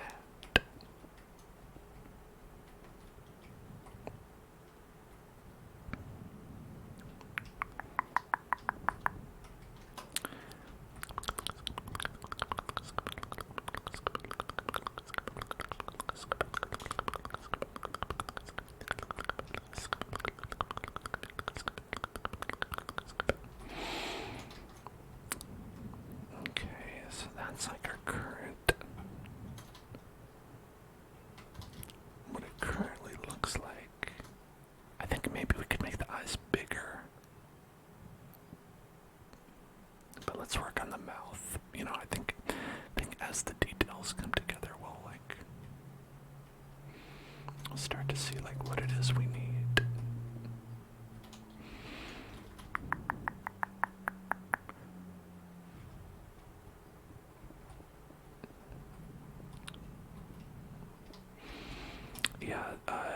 Majora's Mask is a game about like a time loop, and I always enjoy games like where there's like a time loop. I feel like it's a very cool concept. And I think it suffers by being one of the first games that like really like commit to like a big time loop thing. But you know, as it's still very interesting as like an artifact of the time, you know, where it's like this is the first time a game like really, well, you know, let's not say the first game ever, but we'll say it's the first like game that went for it in this specific way. I guess I don't even know if that's true. Let's say it's the first one that I know of. Okay, I'll couch it like that. If you like time loops, play Returnal. Yeah. And Blood Sky. What if I told you that Returnal would never have existed without Majora's Mask? That's pretty interesting, right? To think about.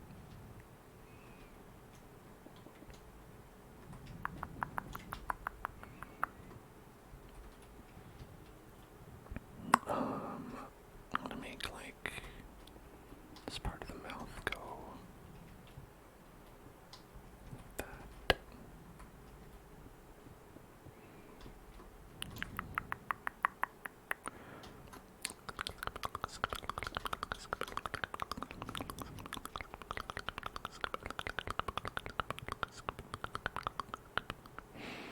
Dark Souls has some crazy time shit. Yeah, you know, you are right, it does. It does also.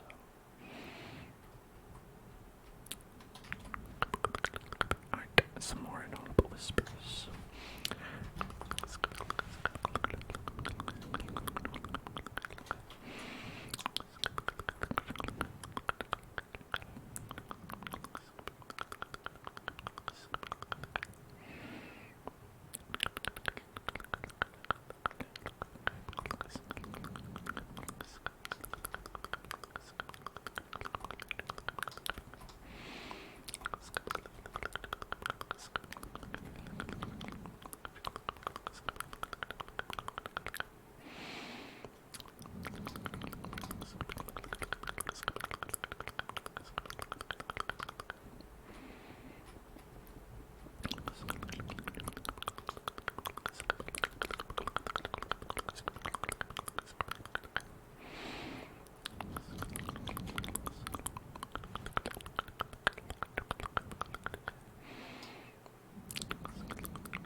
Assassin's Creed Oranges to me a year ago.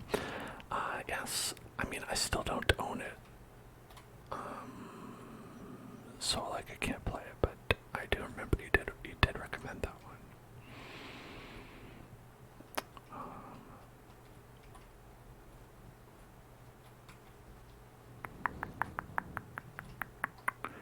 Assassin's Creed Oranges. Oranges, oranges, oranges. Oranges, oranges, oranges. Oranges, oranges. If I had it, I could play it, but you know, I don't. It did sound interesting.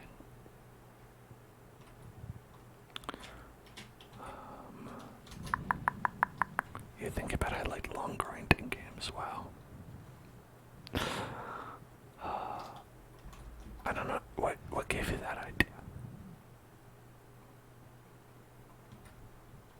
Something I brought upon myself. It's funny because like I don't. If you asked me, I would say that I don't like those.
Assassin's Creed, I've said, is a series that, like, I stopped playing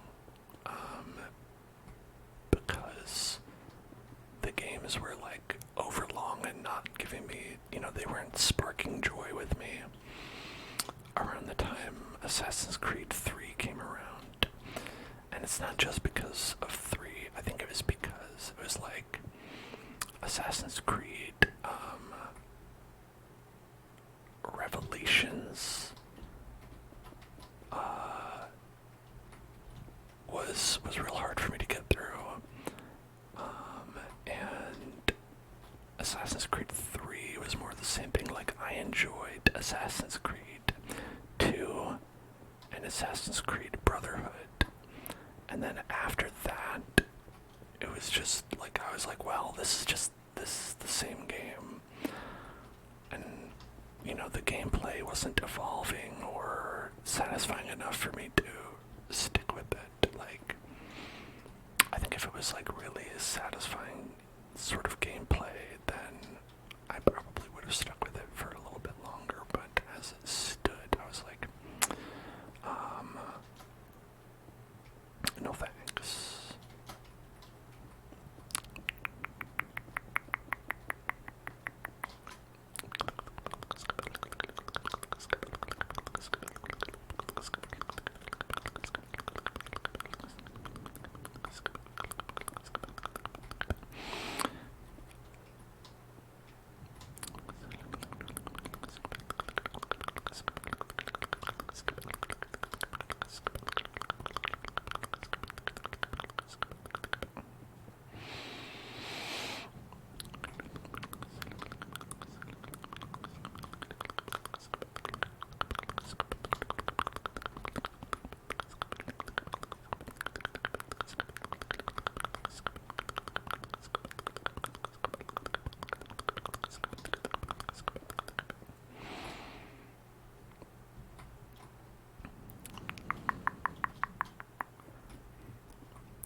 animals will be like inside of here.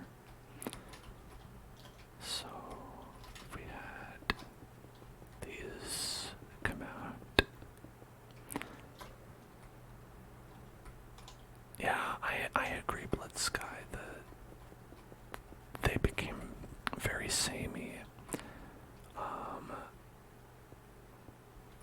And I got super bored with them.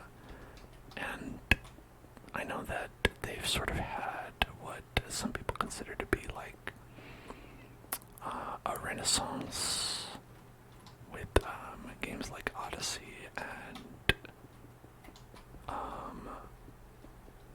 the one before it, which I think is the one that Bald Panda was recommending, right? That was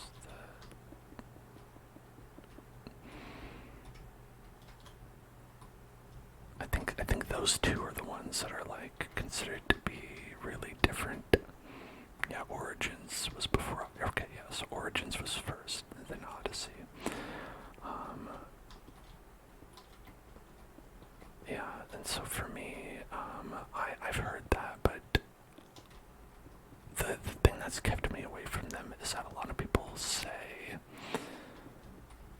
that the big thing that they do is like they add a lot of like loot and items to get, and while that's nice, I don't know that the part where you're playing Assassin's Creed is that much different. It looks similar, so I've been reticent to go and check it out. Also, people said that they're like super long, and so that's hard for me to justify from like just a, you know, like, oh yeah, let me hop into this game that's 200 hours long.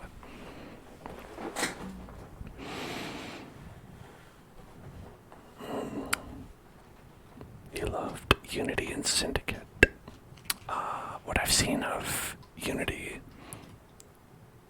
looked a lot like the other games to me, so I didn't pick up that one. But then again, like I said, a lot of this is based on my impression, and I don't actually know.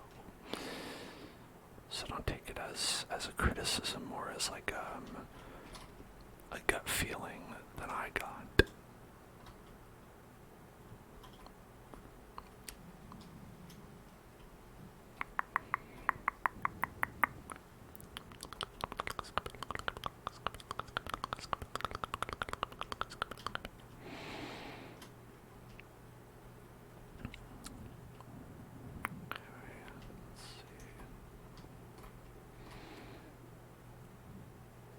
We want to make sure that they're still looking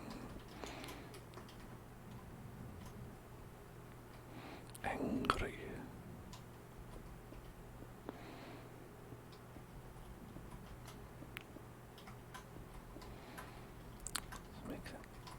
I think making the eyes bigger might be good. If we made them big eyes.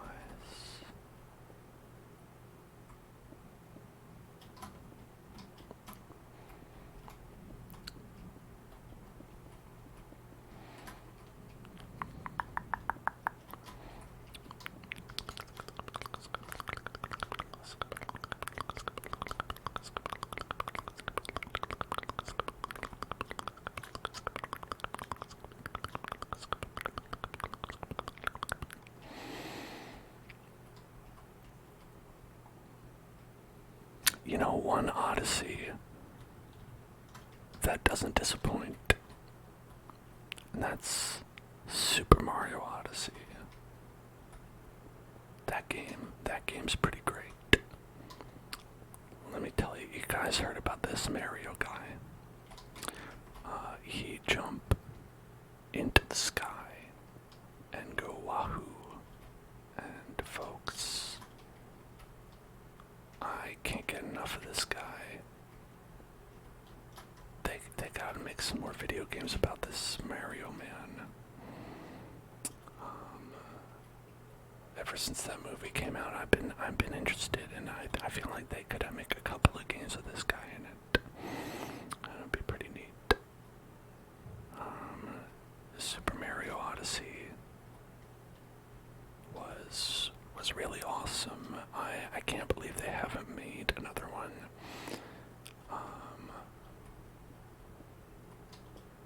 I'm still feeling like they might at some point. But then again, maybe, I don't know, they sometimes are weird about like when they come out with new Mario games. They're like, no, only one good Mario, and then you have to play 17 new Super Mario Brothers games, and you must like it.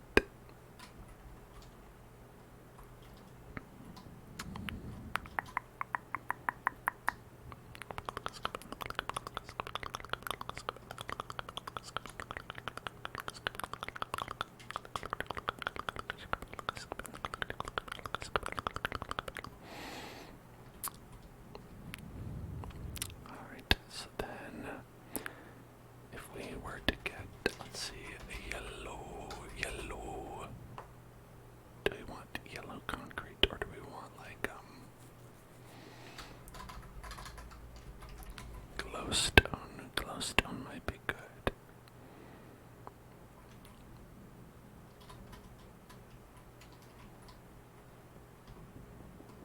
Because then he'll really have that. Those eyes, you know what I'm talking about? Those big eyes.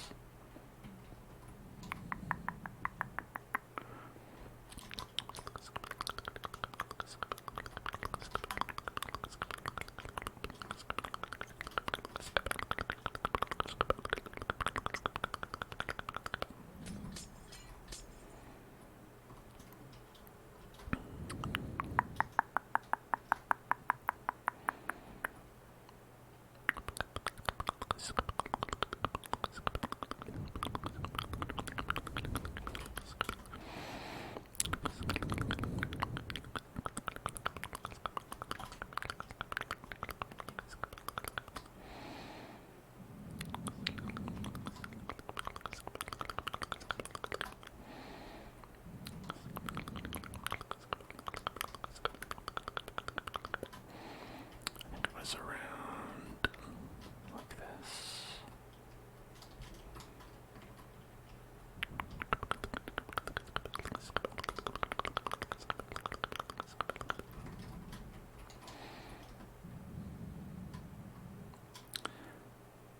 Alright, we can make him a little bit more angry because right now he just looks like a little bit like he saw like a really cool donut. Like right now to me he looks like he saw a delicious donut and he's like drooling. He's like, I've got to get that donut.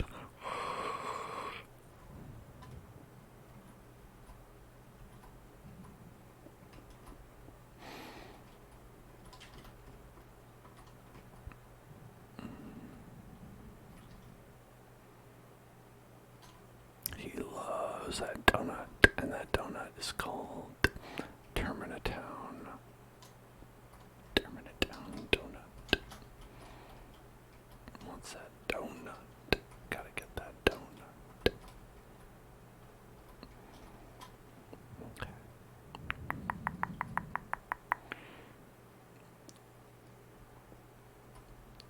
One thing that makes people look more angry is if you furrow their brow more. So give them more of an angle. Right.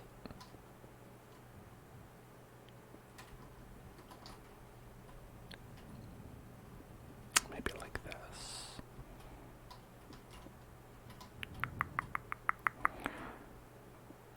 You know, he's gotta be mad. And that's kind of like one of the things that's super scary about Majora's Mask is not only the fact that the moon is coming to crash down on Terminatown, it's that the moon also looks mad and scary. Because I think if the moon just looked friendly, you'd be like, sure, it's coming down and it's gonna kill everybody. But at the same time, he looks so happy. Like, how do we know he's not just going to, like, shower the town with sprinkles, right?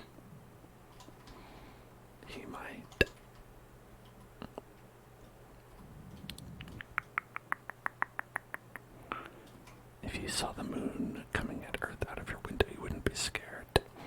Lechuga, you're so brave. You're so brave. Braver than Master Chief himself. Master Chief would have peed his suit if he saw the same thing.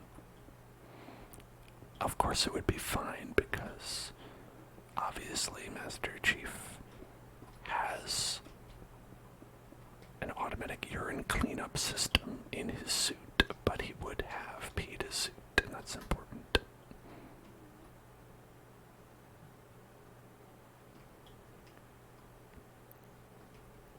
The moon wouldn't destroy Earth, only a small section of it. Well, what if you're in that section, though? That part, you might not care so much about the details in that case. You'd be like, I'm gonna die, but, I know that part of Earth will be okay, so I'm actually fine.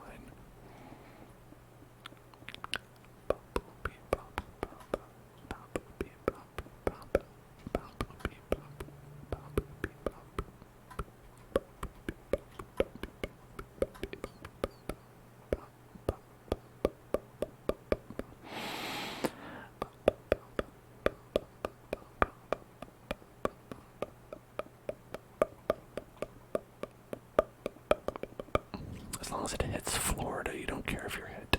Well, okay, let's be honest. If the moon were to do anything, Florida probably wouldn't survive. Like, the moon doesn't even need to crash into Earth. The moon could just sort of like shift slightly out of alignment, and I think Florida would just completely go under. I'm not a scientist, I can't say that for certain.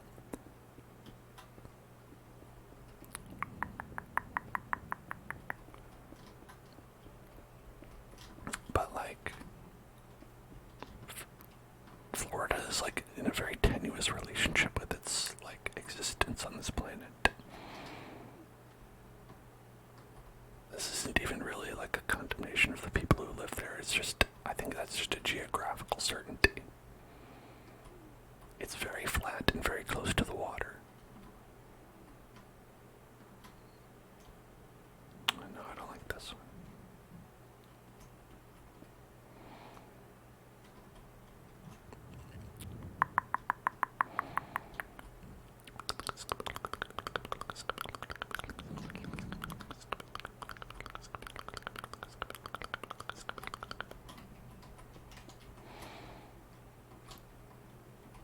Yeah, I think that looks a little bit more angy. That's a little bit angier. Okay, alright.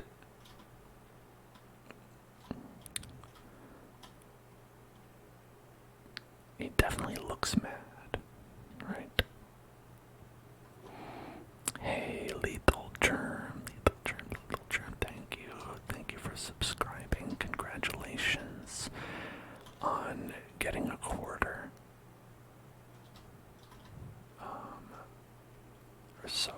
We're so excited for you to finally have a quarter to call your own. I hope that you enjoy it. And, if you get 3 more, you'll have $1. And that's pretty exciting too. But thank you so much. Thanks so much for resubscribing.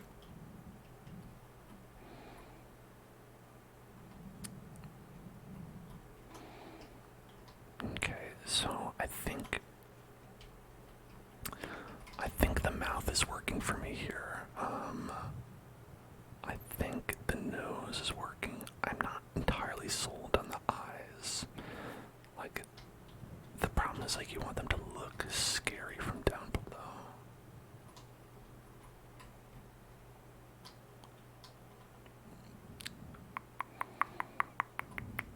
He does look a little bit like, okay, he looks a little bit like if you've ever been playing, like, say, on your 3DS or your Switch, and then the screen goes blank, and then you're able to, like, sort of see your reflection for a second and just get that really flattering angle of, like,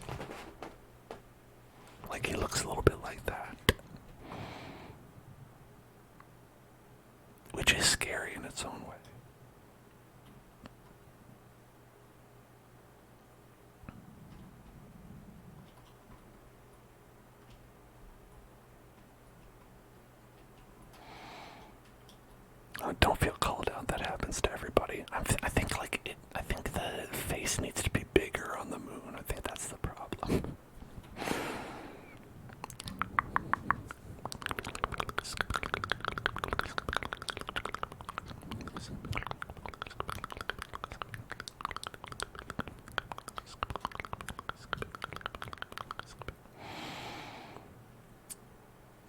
Okay. How much bigger should we make this face, though? Like twice as big, I think. I think it should be like twice.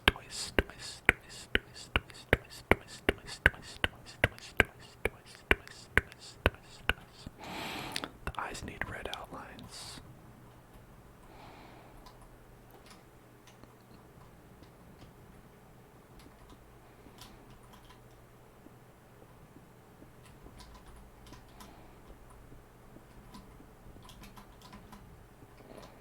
Oh, we've got that. Got that covered.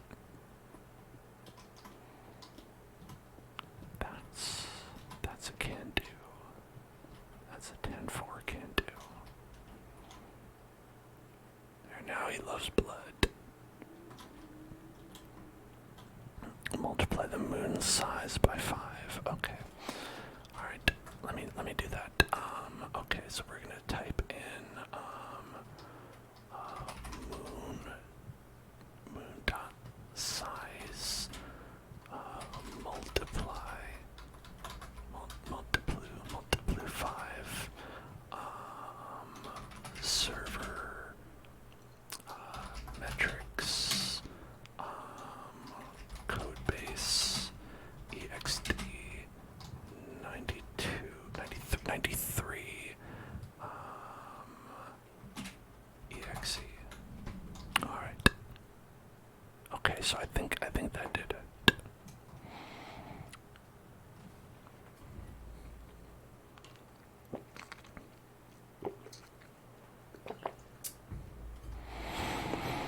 Okay.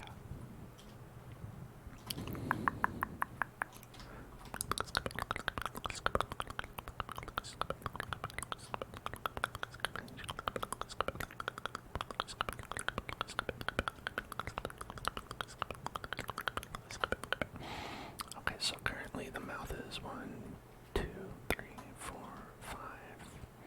5 big. 5 big. 5 big mouth.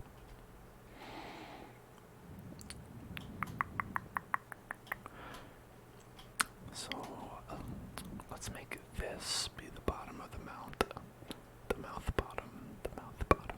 Mouth bottom. Mouth bottom.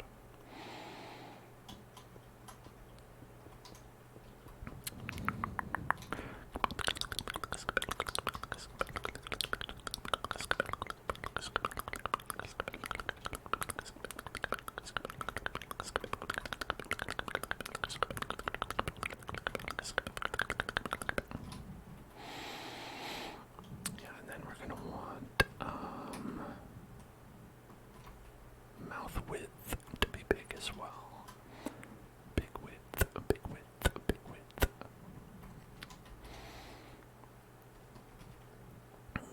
Maybe it'll go to like right here. So I want like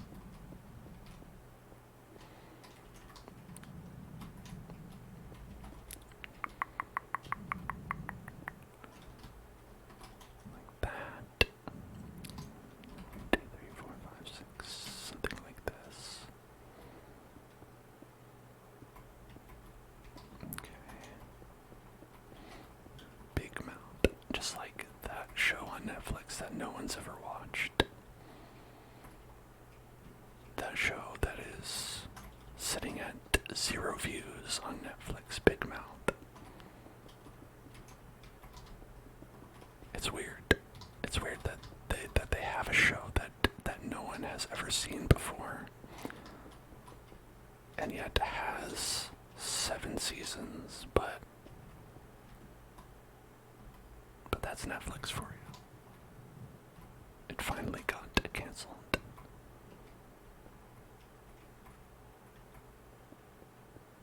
That's wild. That's wild. I don't know if it actually has 7 seasons. Don't quote me on that. Again, I've never watched it, and neither has anyone else, so there's really no way to know. There's literally no way anyone could be sure how many seasons it has, because that would require you to go to the show page, and no one's willing to do it.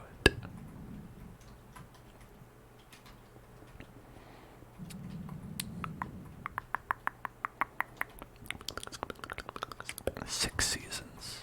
Wow. Have I told you about the 2 seasons policy for Netflix? I don't know if any of you know about this one. About Netflix and their 2 seasons policy for shows.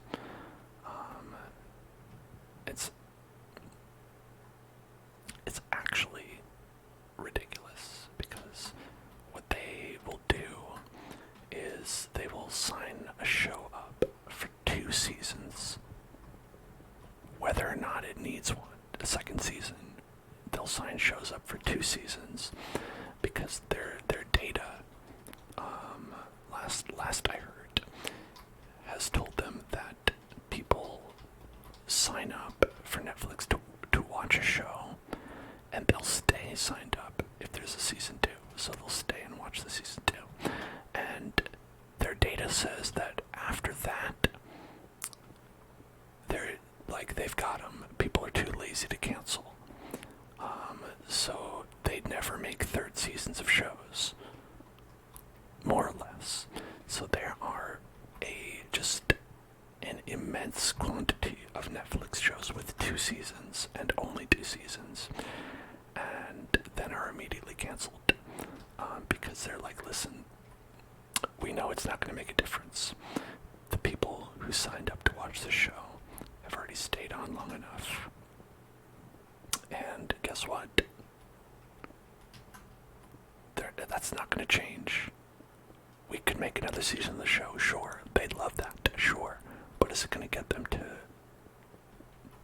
change the fact that they're subscribed to Netflix? Nope. So who cares? And I think that's absolutely ridiculous. Absolutely ridiculous. Because for them, they're like, it's not about making good content. It's about making sure people continue paying their, whatever, $30 a month for Netflix, or whatever it costs now.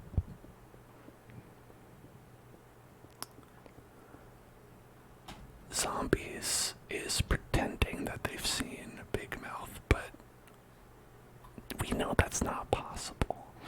It's not possible for someone to see Big Mouth, because that would require you to look at it with your eyeballs. Listen, we're talking about statistics here. We're talking about facts. It's a show that no one's watched, so, like, it's literally impossible. You know, that's like telling me that someone has watched The Great American Bake Off, right? Which would be the American spin-off of The Great British Bake Off, and it just doesn't exist, you know? So you can't tell me you've seen it, because it's not real.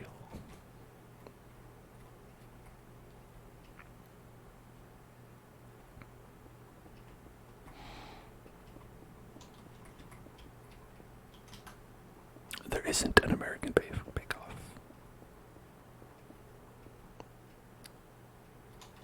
Because it's not real. I like this face. Now it's like, the face that the moon is making now is, that's the sound. You can actually hear it coming out of the moon right now.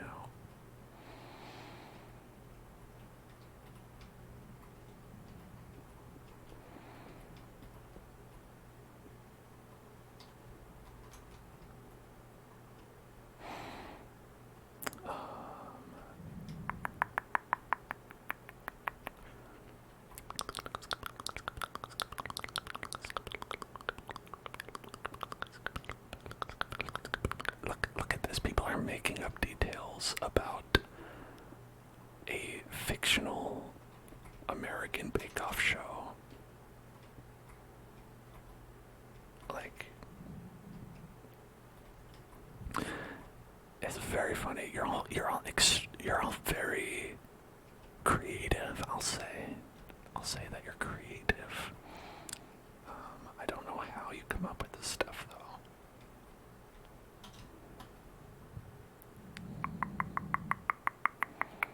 Because when I said there's an American Bake-Off spin-off of the Great British Bake-Off, I was just picking something out of a hat.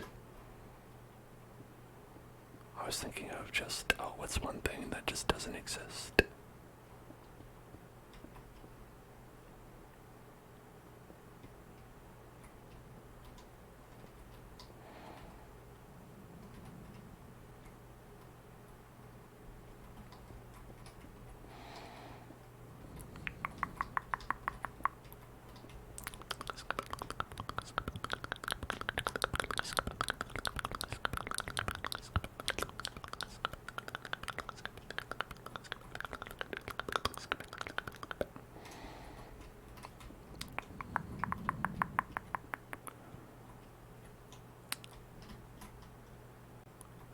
I think there's a thing with like cartoon shows where they always have way more seasons than you think. Like SpongeBob. SpongeBob always has more seasons than I think it does.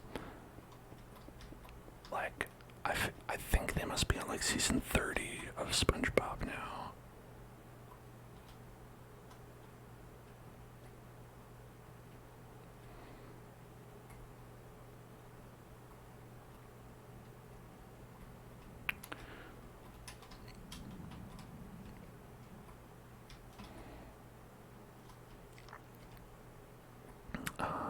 Okay.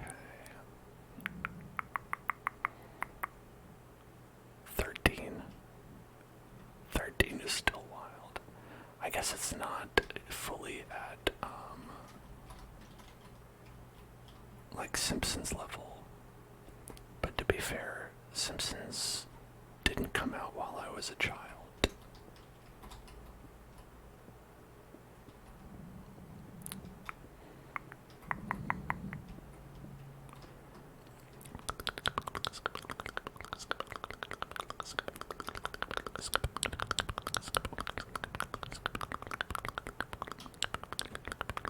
Why make new ones? I don't know. I don't know. Like, what do they get out of making new episodes of like SpongeBob and stuff like that? Are they like premiering them and like people are like all sick, I gotta get home and watch the new SpongeBob?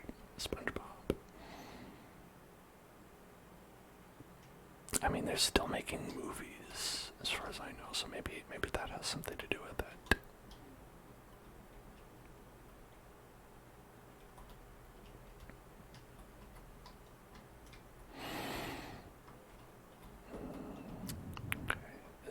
This is wrong. I think this is wrong somehow.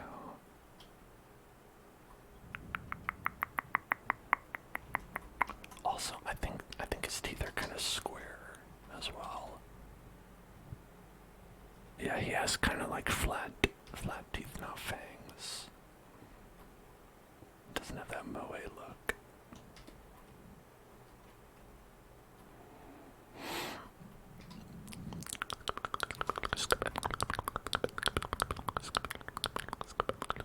Moe-kun.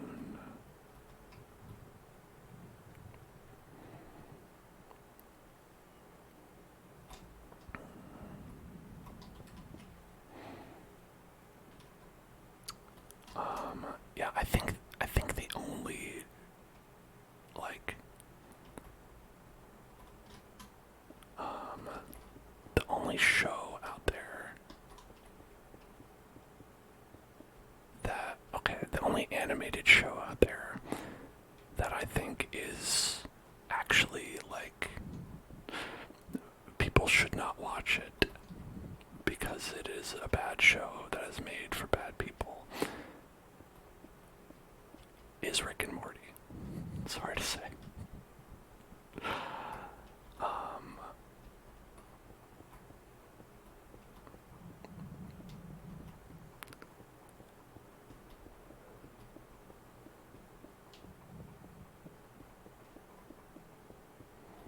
I shouldn't say it's for bad people.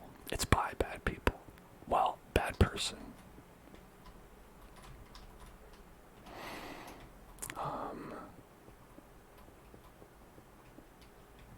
It's just like, man, the guy's like, he's literally like a criminal. So I don't know, just that one. That's one that I'm like, hey, I'm gonna call an audible on that one and say not that one for me, thanks.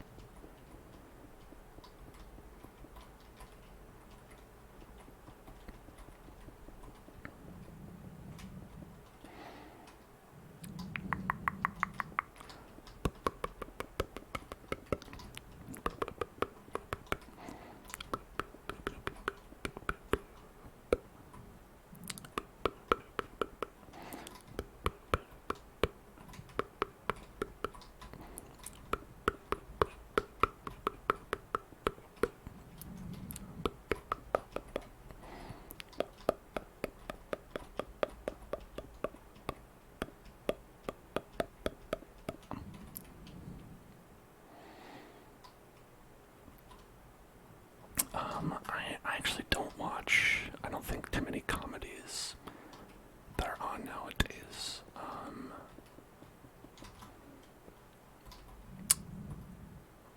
I only watch serious art, like,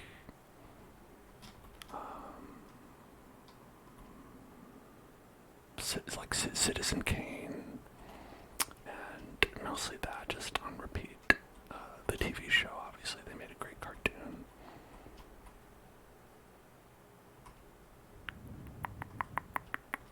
What do I think on The Simpsons with stuff they say and it becomes true?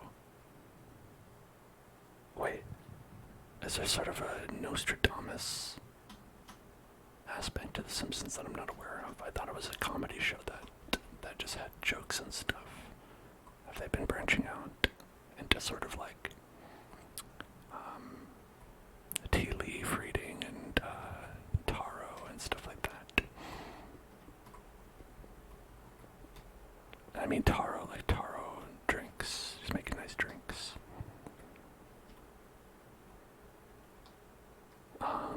You bought your own truck today, Mikey. Congrats. Congrats on the truck. Good truck, good truck, good trucking. Nice truck, nice truck, nice truck, good truck.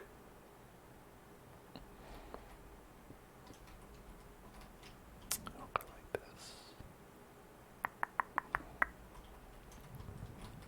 Have I ever seen It's Always Sunny? Yeah. I've enjoyed plenty of seasons of Always Sunny. I think I stopped watching at a certain point just because there's so many seasons. I was like, hard to keep up. That one's really, it's not because it's like stop being funny. Like, that's a good show. I think I watched I feel like 6 seasons of that show, and I was like, that's enough. The Simpsons had an episode where the Queen dies, like 20 years before the Queen died. I mean, Cookie, that's a pretty bad prediction, though. They really kind of got it wrong then. Because, if anything, I think imagining the Queen would die would be something that would have happened like a lot sooner. If anything, I think it would be more like if the Queen was still alive in like Futurama, that would be something that I'd like be like, oh wow, they predicted that, where she's still alive. I mean, probably she is because they had like people in like jars, but that's not what I mean. Sir Tumto, I'm building the moon from Majora's Mask. He's making a funny face right now. That's not necessarily intentional, but it is funny.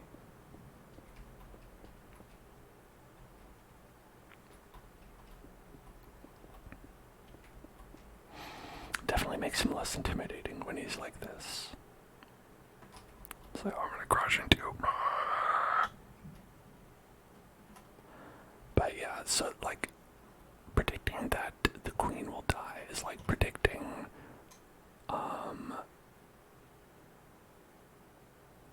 that something that's gonna happen is gonna happen. I don't know. Oh man, I really didn't stick the dismount on that comparison. But like, you know what I mean? Like, it's like, the queen was an older lady for a long time. I mean, look at her husband. He's a living corpse if he's still alive, and if he's dead, he's a dead corpse, but looked like a dead corpse before he was one.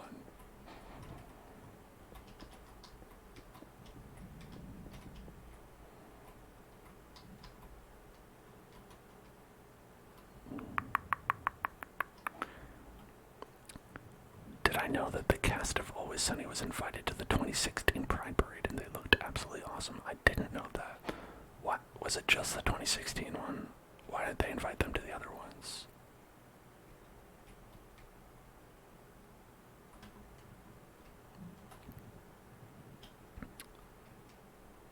Maybe they did. Maybe they did and they didn't get the invitation.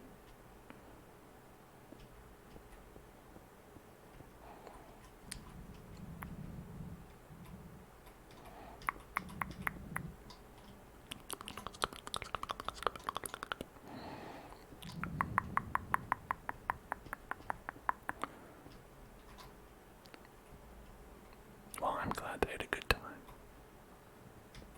Danny DeVito wore a rainbow boa. Wow. That's pretty cool.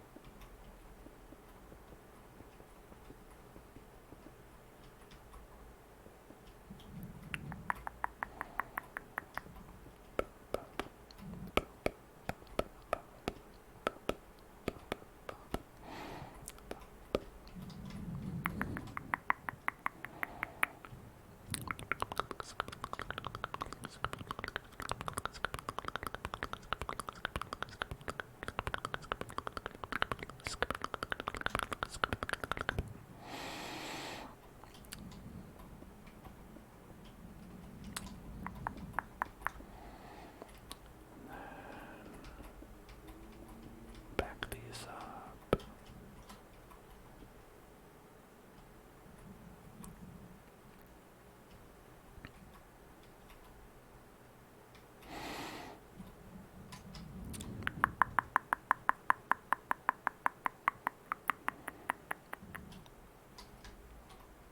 Okay, I think got that.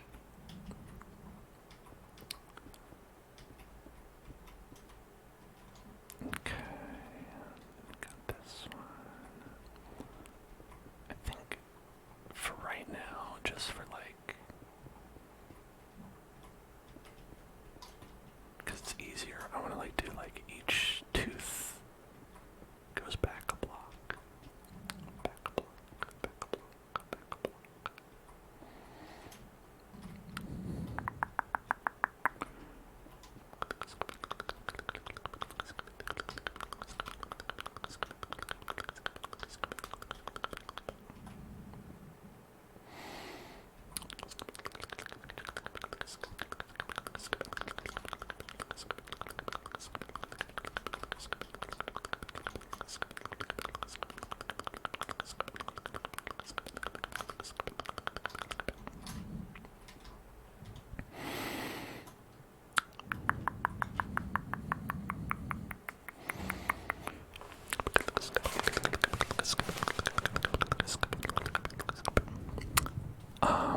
So my actual answer to like, oh, like if something happens in the world and it's like, oh, that was also on The Simpsons, is just because I think that there's just been a lot of episodes of The Simpsons,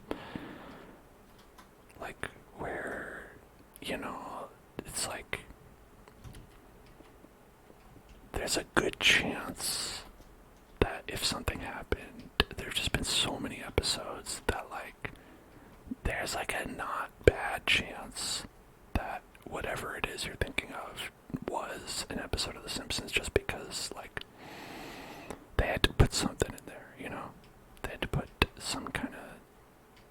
They were like, okay, well, what can we do? Oh, well, we've done that before. We've made a joke about, like, the apple pancake 10 times already, so we can't do the apple pancake again. And then they're like, well, what if it was a watch? What if there's an Apple Watch? And they're like, well, that's not very funny. But they're like, well, I don't know, I can't think of anything else. Let's just put that in there. I think that's kind of how it happens.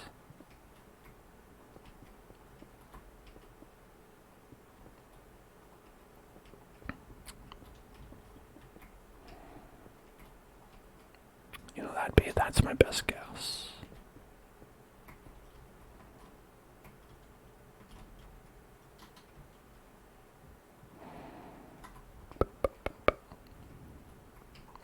Like, I bet there's a lot of things that The Simpsons has done that haven't come true. Right? That's really where I think the theory starts to break down. Is that there are, I'd say, probably even 10 episodes of The Simpsons that have not been 100% prophetic.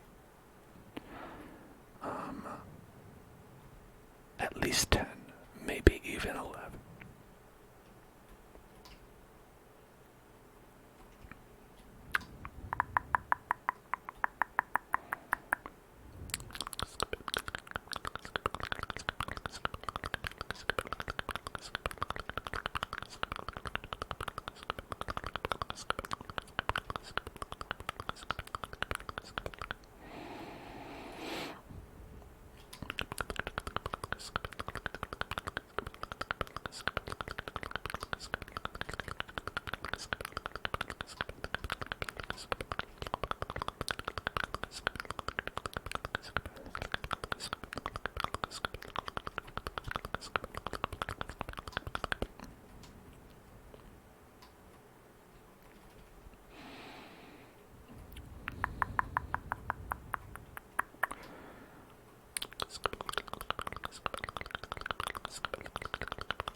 His jaw still seems pretty large. Still seems to have a pretty large jaw.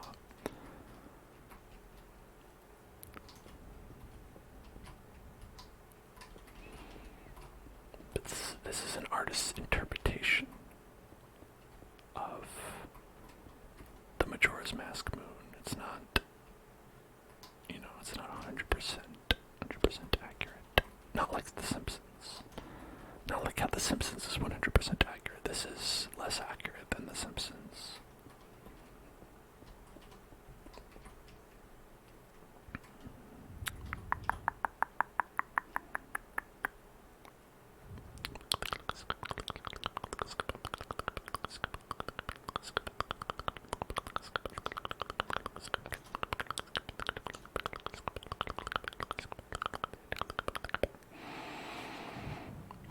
My friend worked at an internship at The Simpsons when they first moved to Los Angeles, and they never got paid and quit because they wouldn't pay her. And that doesn't have a lot to do with The Simpsons, but it is something I always think about.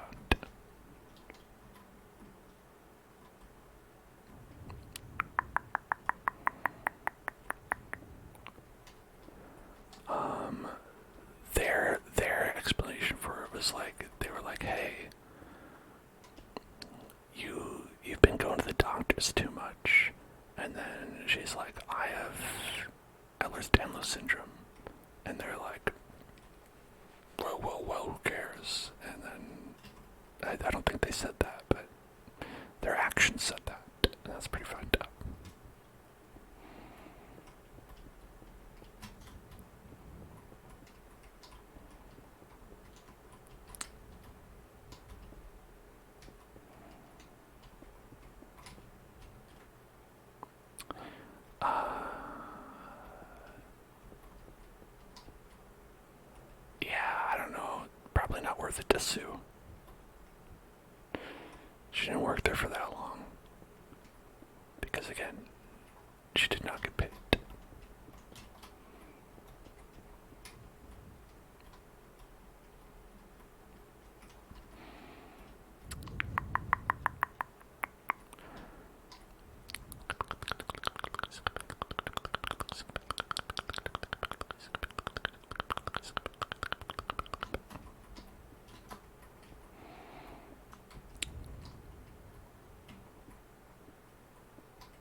whispers.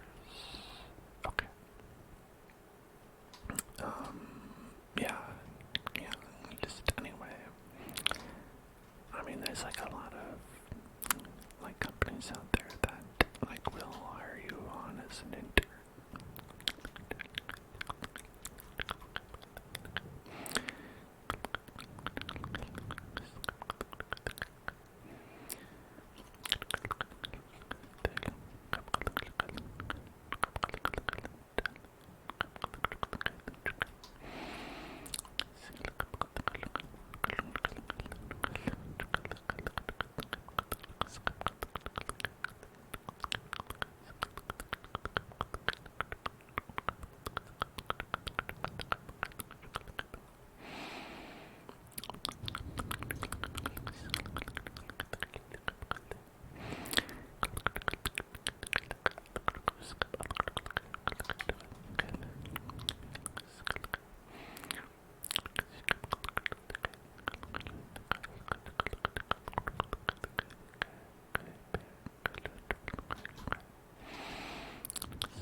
You know, and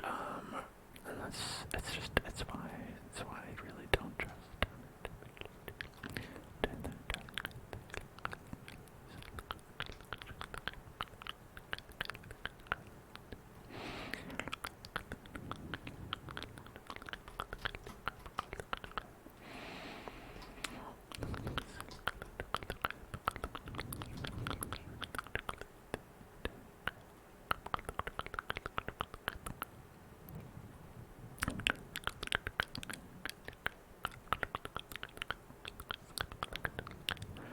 You know, and I think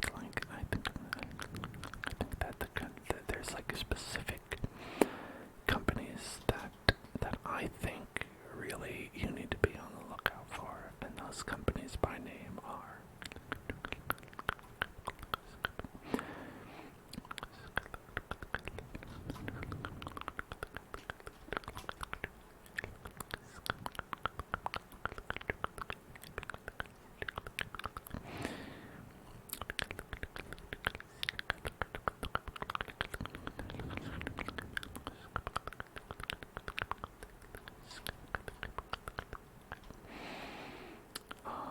and in terms of when I'm going to be streaming Lies of P, I'm going to be streaming that.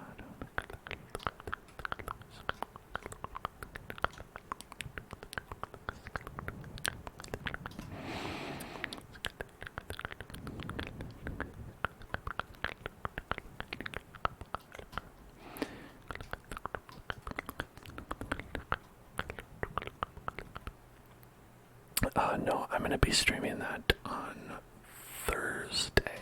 So we're going to be playing the Lies of P demo as a part of the birthday bonanza bash. Birthday bonanza bash. Birthday bonanza. Birthday bonanza. Birthday bonanza.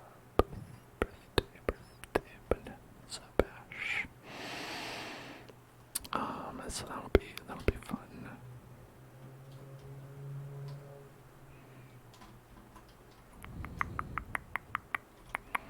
The outline of this mouth still looks a little bit too like Wallace and Gromit for me.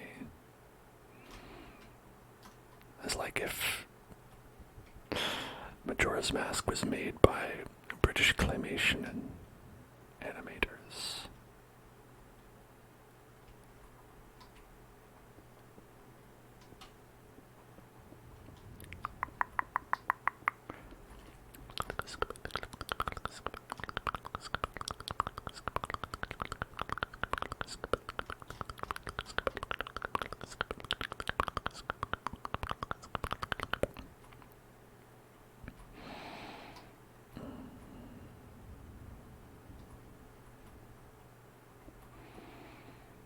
Yeah, I agree. I think like The Simpsons like probably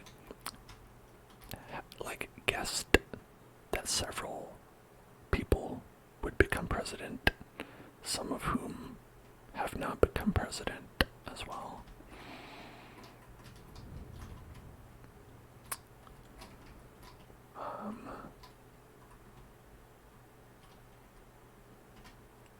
I'm sure they didn't just have one shot and go for it.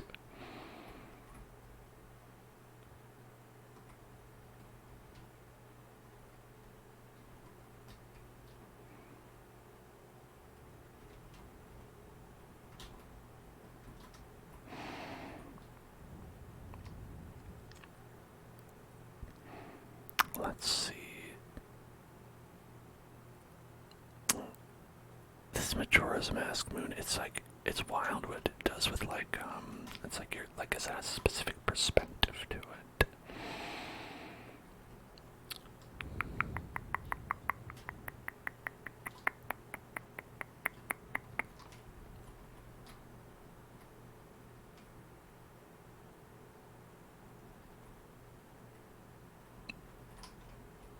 Yeah, and COVID did come from like a lot of a similar place to SARS, from what I understand. That's a very good point. I think, like, actually, a lot of people, like, protested it being called, like, coronavirus at all, because that's, like, the generic name for that type of a virus. I mean, even people calling it COVID is not very helpful because it's like short for coronavirus ID, which, you know, is COVID-19 is coronavirus ID 2019, which is like when it was discovered. So it's like, not, you know, it didn't come out of nowhere for sure, and I think that's a good point.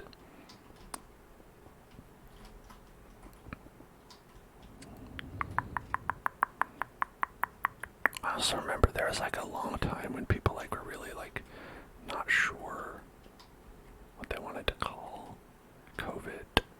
We went through a lot of trial and error with like early like nomenclature, and honestly, I bet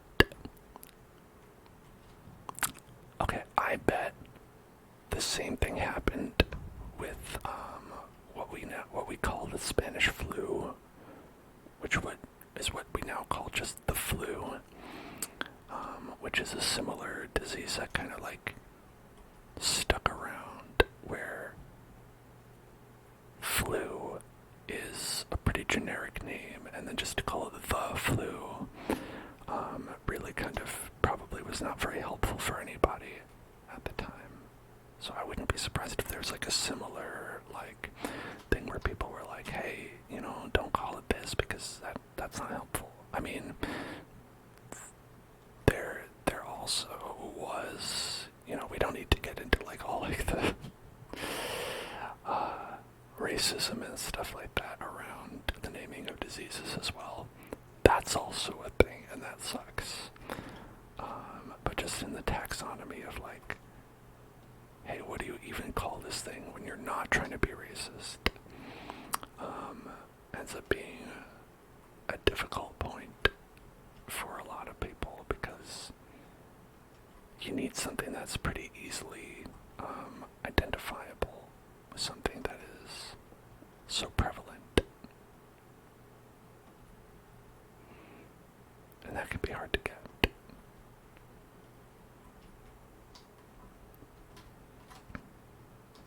I'll just go like this. That's okay.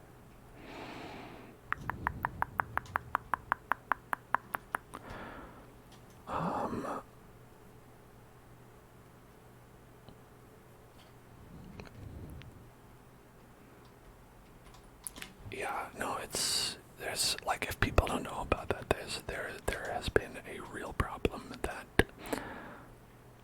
I think still to a degree persists even now with like people who like have been using coronavirus COVID-19 to like drum up a lot of like really racist sentiments against Asian people.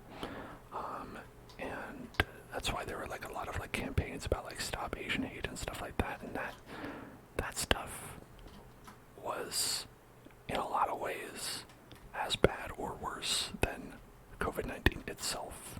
Was people being real shitty.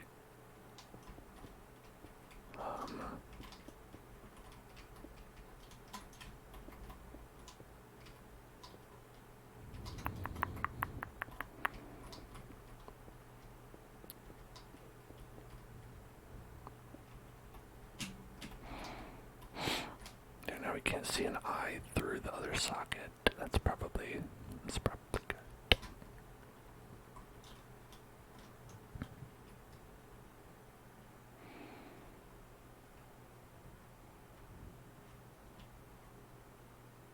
Yeah. We don't need to go into too many specific details, just in case there's anybody who's sensitive in the chat. But yeah, there was a lot of cases of like pretty nasty, violent stuff. And honestly, this is an accurate face to how you'd react to hearing a lot of that stuff. The moon here is honestly like, we thought the moon was mad that it was crashing into Earth. It was actually just horrified, like hearing a lot of some of the things that people do down here. It was like, oh, no, it's okay. I don't think anybody was upset. I just wanted to make sure that we're being sensitive about that.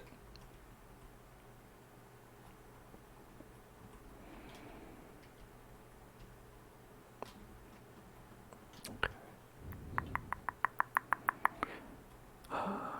Anyway, like,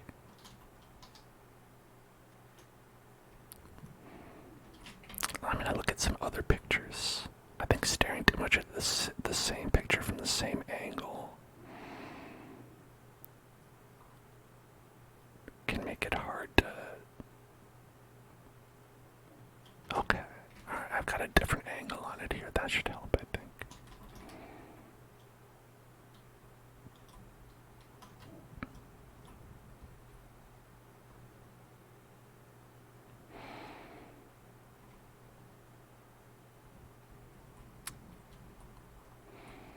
Yeah, if the moon could do us a solid and just sort of wipe out a lot of the hatred that exists on this earth, honestly, we stand.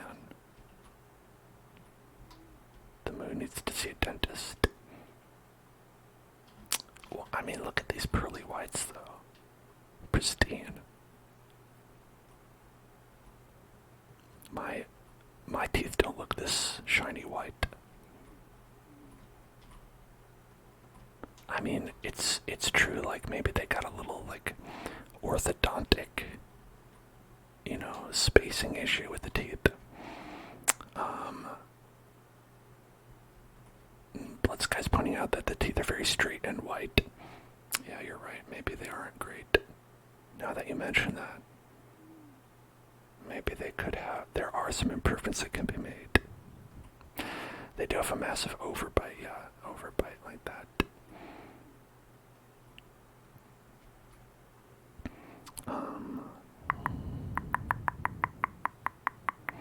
Being a sphere it's gonna be hard to fix his bite like that. He kind of naturally has those chompers sticking out. The problem is the magic of the N64 is able to make his teeth touch, and that's just Shigeru Miyamoto's magic touch there.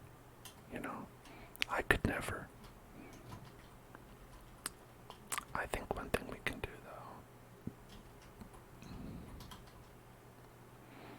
though, is raise this up a little bit.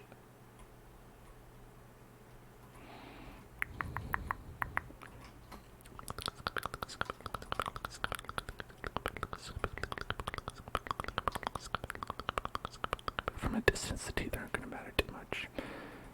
Yeah, but, like, they matter to me. I care about them.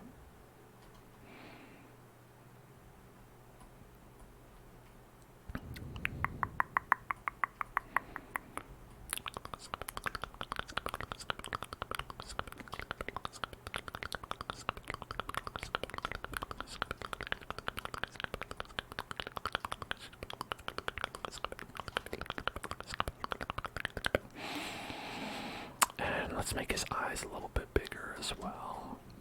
Got them big eyes. 2, 3, 1, 2, 3, 1.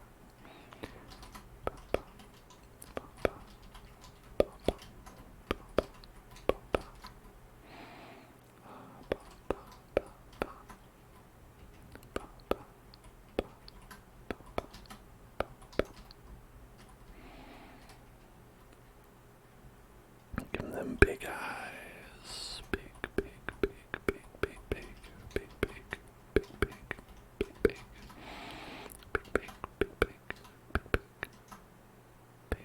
You should get a nose piercing. That would be pretty cool. You know who I always really liked in Majora's Mask? I always really liked the guys who held up the moon. They're a bunch of tall, naked guys that were mostly legs. They had legs, those real leggy. And they would just come over and they just hold on to the moon. They're pretty cool. I don't think I've seen those guys in Zelda since, and those guys are pretty awesome. You know.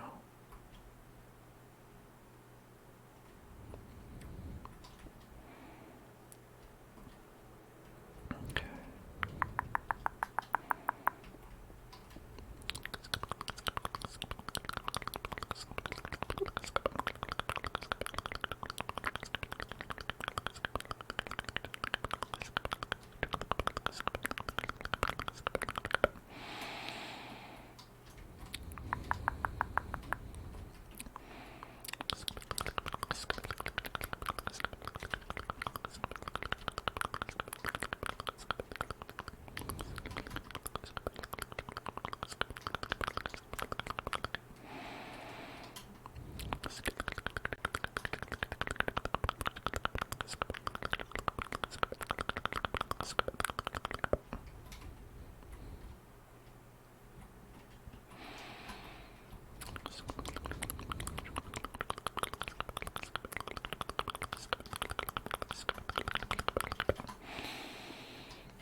It's got them crazy eyes.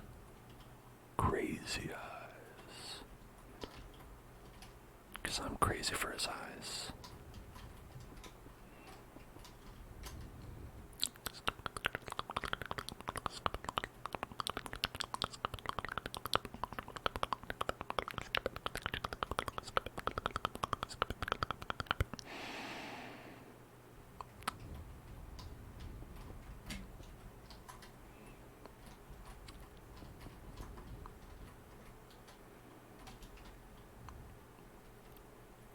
I think maybe the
sunken, sunken, sunken, sunken.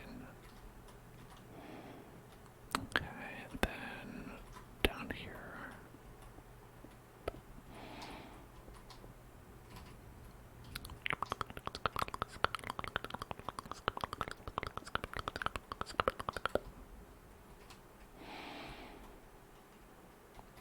Put one right here. Maybe this.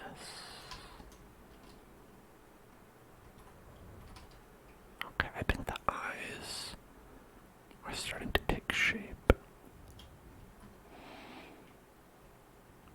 It looks like a grumpy boy for sure. Definitely looks like a grumpy boy to me.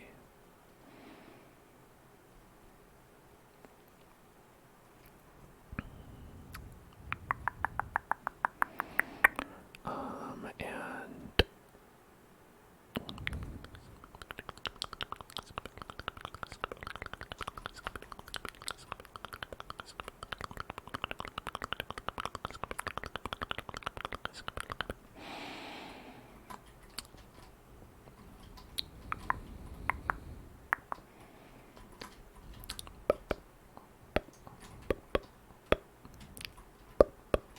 gotta round his jaw out.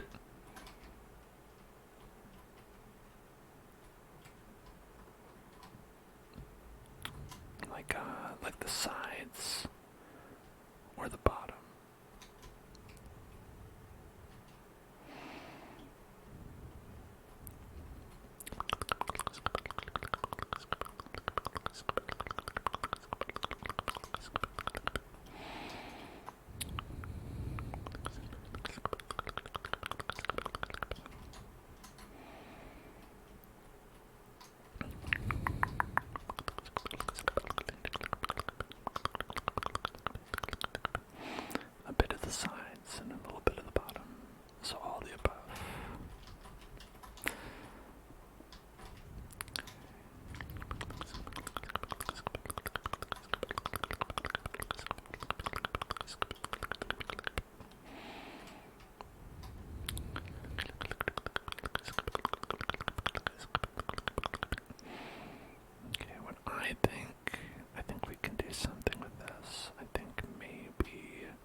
slash Hellzone Club. Just look for Dark Souls 3, and there's a full playthrough, if you can believe that. Even that secret special boss, who's very hard, and doesn't have a name, and is a king.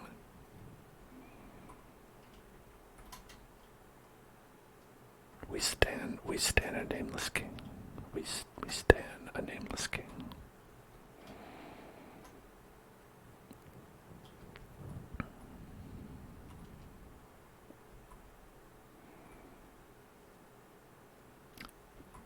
The bot is zombies. I don't know if you remember or if you watched the Dark Souls 3, but that boss is very secret. That's a you're not gonna find this guy on your own kind of boss.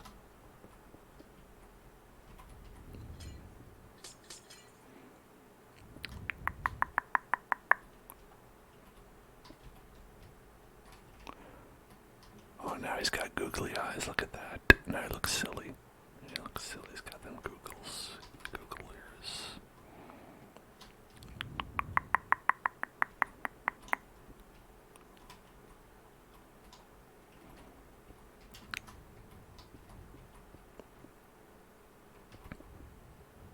Oh, good. I'm glad you watched.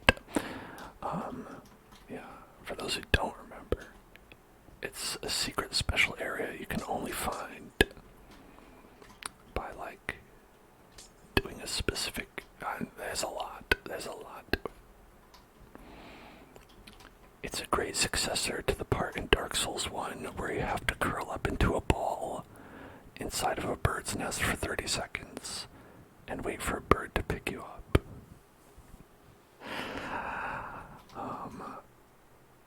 And then find a key, and then bring that key over to a painting, and then go inside that painting, and then,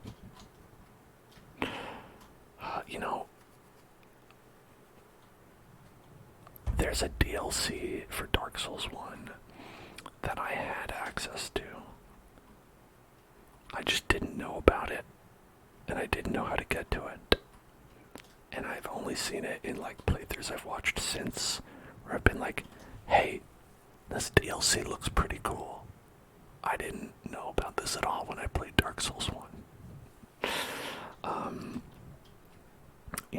We've talked a little bit. Some people have made suggestions about a game that I would play a second time on the channel.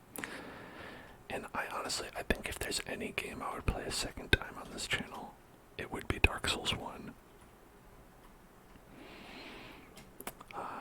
I've wanted to go back and play that after I have the knowledge and power from other Dark Souls games and, like, see what that's like.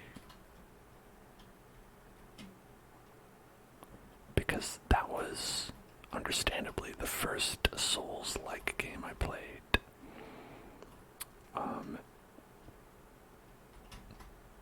I just wonder what the experience would be like. How would it be different?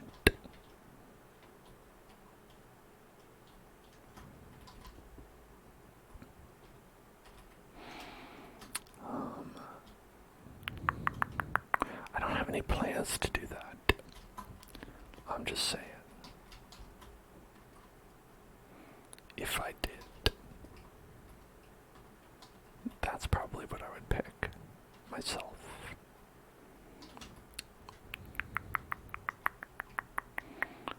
Okay, this guy's looking pretty gnarly now. This guy's looking like he's ready to crash the party, and the party is Minecraft Town.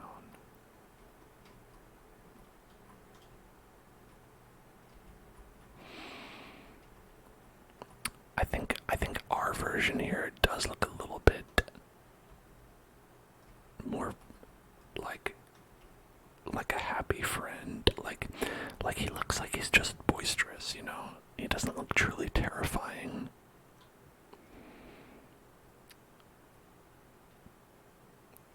that's okay, you know. He looks honestly like he's kind of like excited to crash into the town. And maybe that's because this is a nice place. You know, and I'm happy that we've created a warm and welcoming environment for him.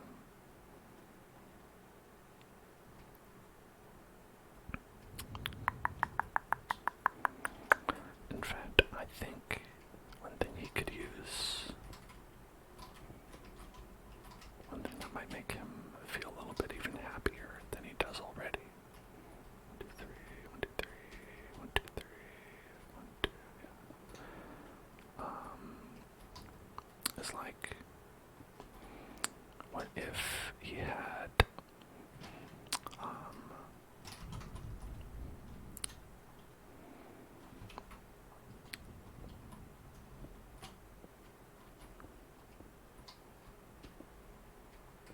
like a fun little propeller beanie, like that.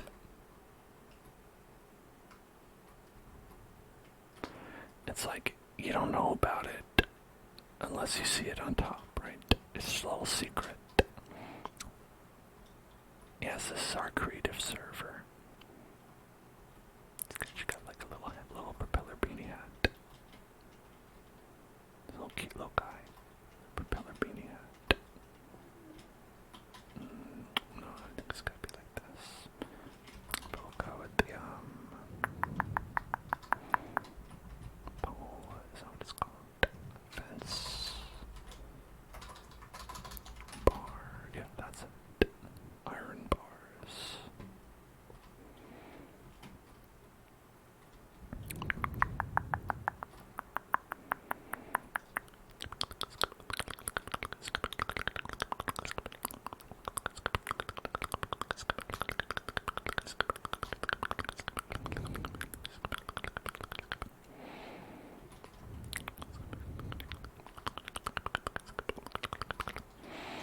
Let's get a good angle on this guy.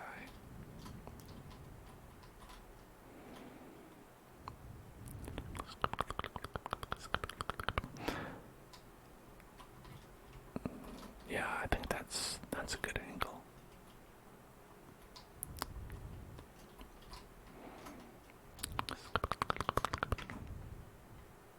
Or F1, F2. That way we don't have all the UI in place, in place, in place, in place, in place, in place. And as is custom, when we make a big guy, you can go inside his mouth. I think that's a pretty important aspect. You gotta make sure that he has a mouth that you can walk inside and just, you know, pretend you live here. Oh, what a nice place to live.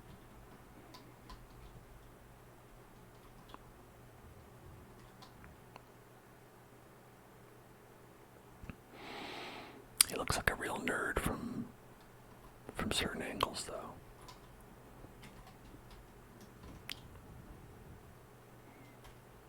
Like this angle, you'd hate to see him eating lava. Yeah, okay, if I'd positioned this better, we could have lava dripping out of his mouth into this bucket, and that would be really funny. It would like provide like a reason for there being a lava bucket here. I think it's like slightly off though. Right, like I could test it with a water bucket. Like even if he did it like right off the side, I don't think it would hit.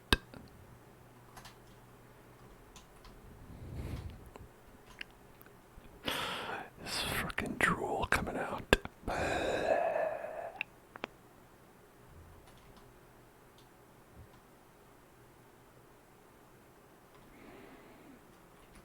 Alternatively, he could be drooling water into the toilet, but I don't think it's lined up for that either. It's like slightly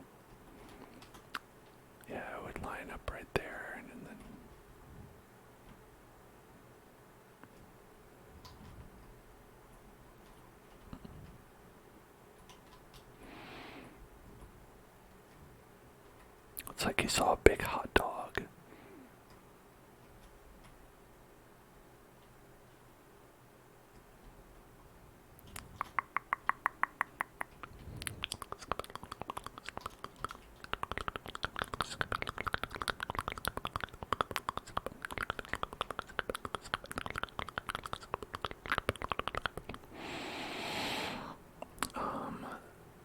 Our big monolith that we have, that's also a labyrinth. Our labyrinth,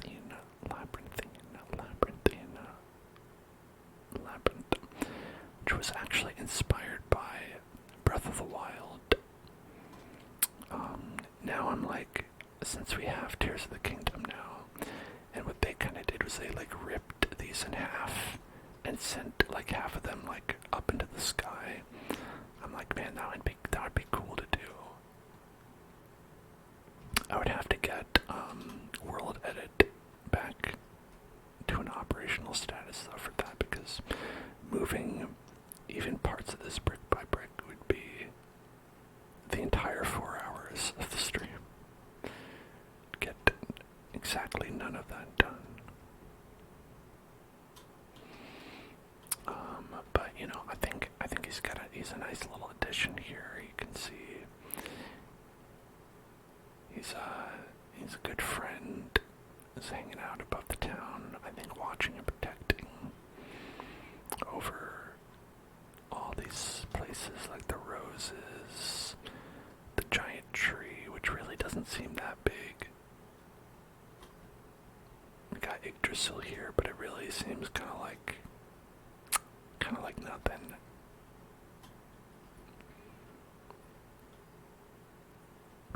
I could have sworn that at one point we busted in to Yggdrasil and hollowed it out and built like a little treehouse in there, but I could be wrong. We totally did build a treehouse inside of here. But I think maybe that didn't save or something like that, or maybe I had to roll back to a save before we use that for some reason. I don't know. We've changed servers a couple times as well, so there's a couple of things that could have gone wrong there.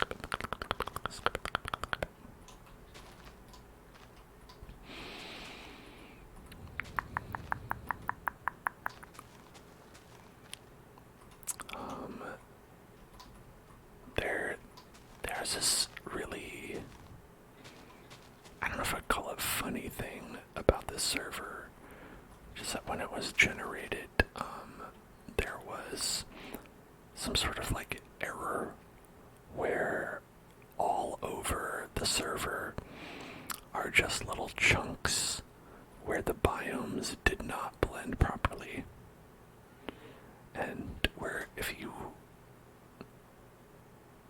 look from above, you can see, oh, there's just, yep, you walk one step and it's winter, and you walk another step and it's grass.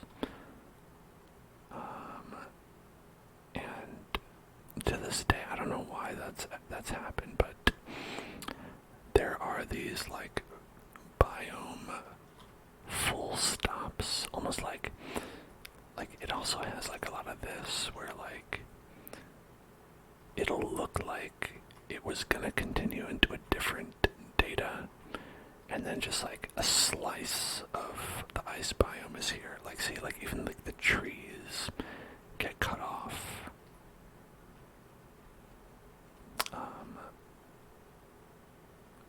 I just no idea why that happened.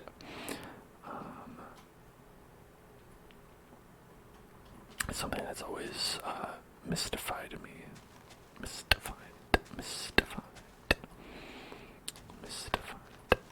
And so sometimes I do like to go in and just sort of make it look more natural. Because, I mean, that's also in addition to like how I sort of don't like the way that Minecraft makes trees sometimes. Like sometimes Minecraft trees will just like, parts will like not touch the ground. And then, you know, like, they'll just be like, oh, this part, yeah, it just goes down there. And, you know, I'm just like, I don't know. Like, I don't necessarily want to manually touch every single tree, because that's impossible, right? Who could do that?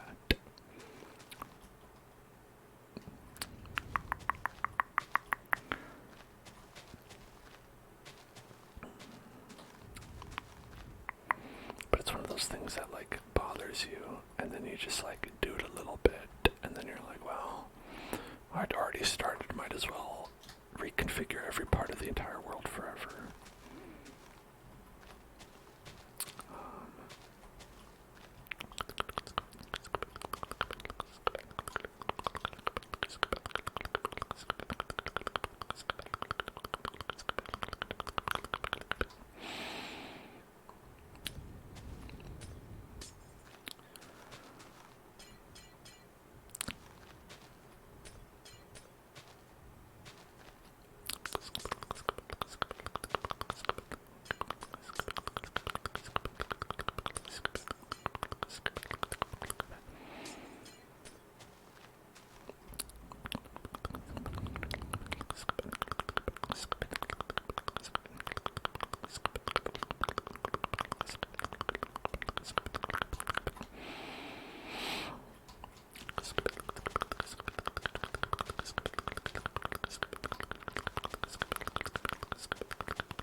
Here's another spot.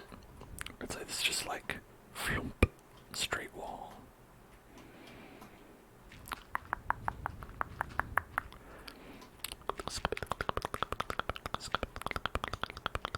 Hello, Melvie. Hello there, Melvie. Hope that you're doing well, V.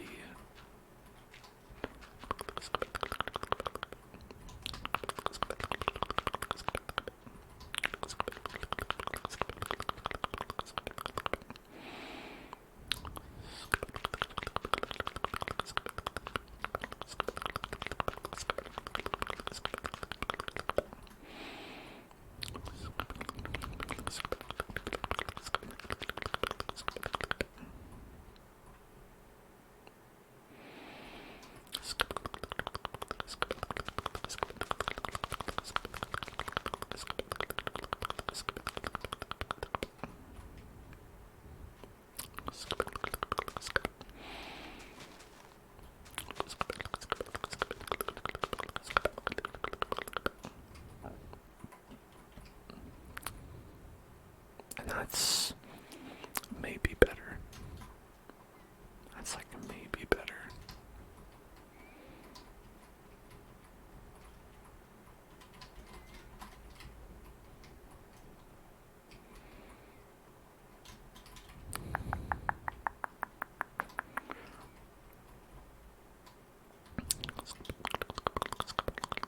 Does my mouth ever hurt from doing mouth sounds? No.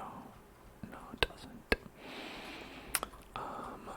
I sometimes get thirsty, but I think that's true whether I'm talking or doing mouth sounds and whispering and stuff too.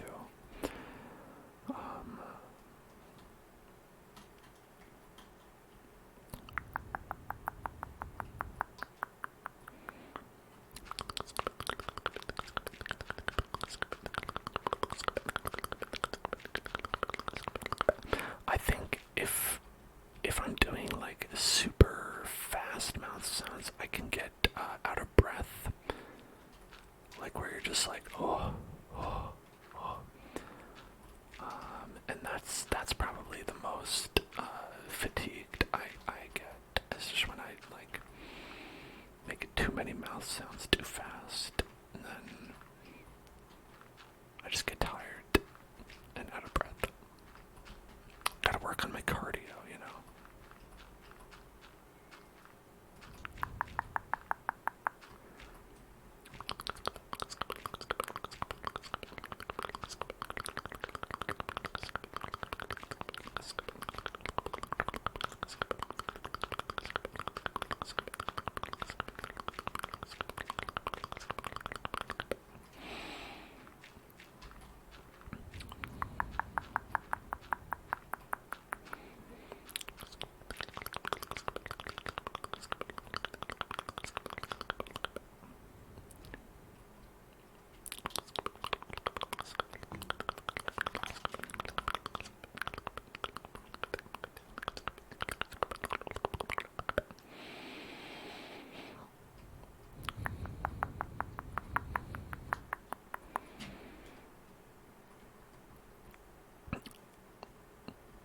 Oh, someone's got a little crib over here.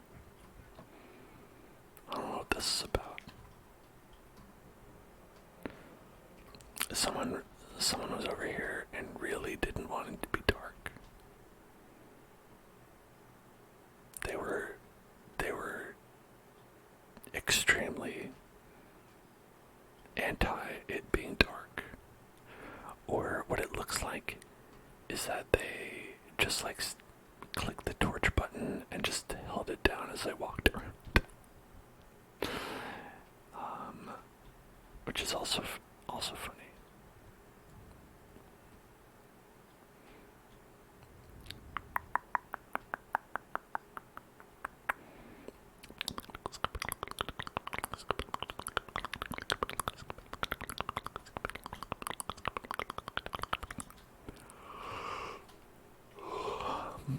Okay.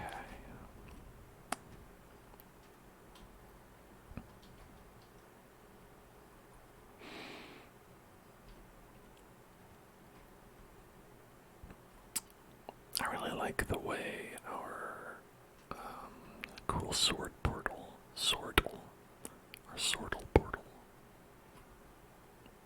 it kind of works like that. I wonder if we did like, let's see,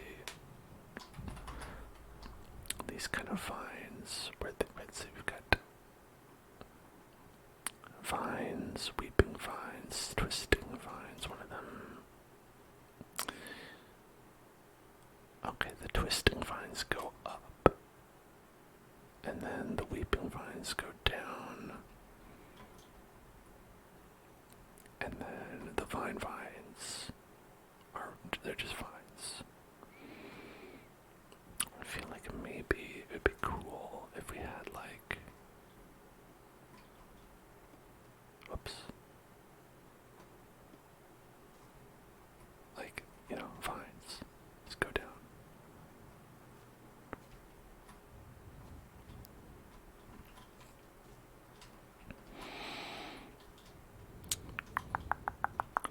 And then I think they like naturally sort of grow on their own.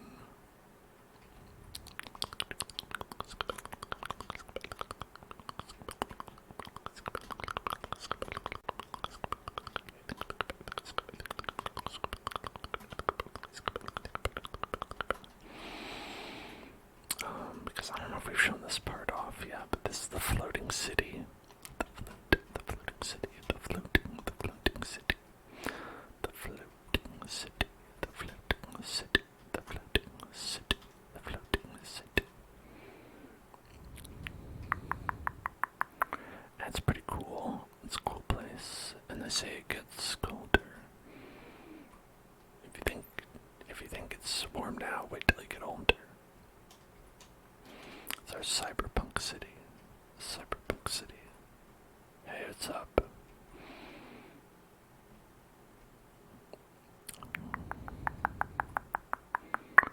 With the cyber H&R block. Now it's sponsored. Not sponsored. Not a fan.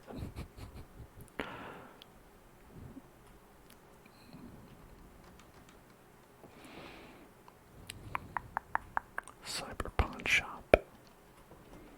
Cyber pawn shop. I don't remember putting 2 people in there, but oh, at least they have a friend. At least there's a friend.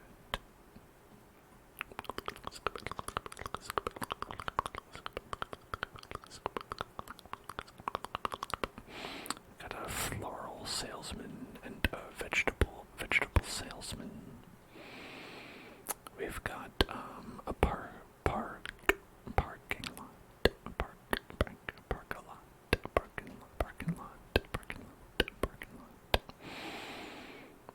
with no cars in it, and honestly, that's less of a cyber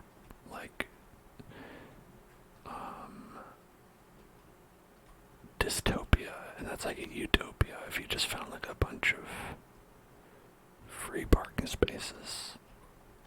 That's pretty sweet, actually.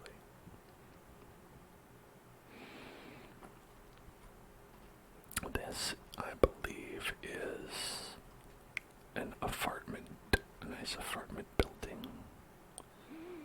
See, they got the cool televisions. Here, the cyberglass, and this is their cube. Every future apartment, a lot of their daily lives revolves around the cube and the mysteries it entails. Obviously, it Bluetooths to your TV, along with the mysteries that it entails. And then we've got, can head up all the way to the roof, to the roof. Potentially hop to other roofs as well if we wanted to. If you were like a Mirror's Edge kind of cyberpunk person. Whew, look at that big jump. That's a big jump Mario could make. Mario jump.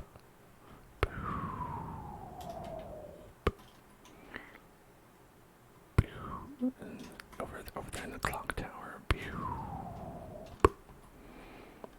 Can head up.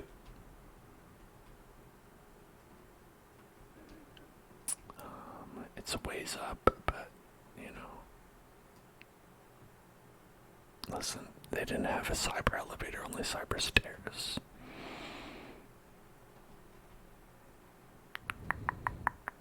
Then you can see the face of God. Hello.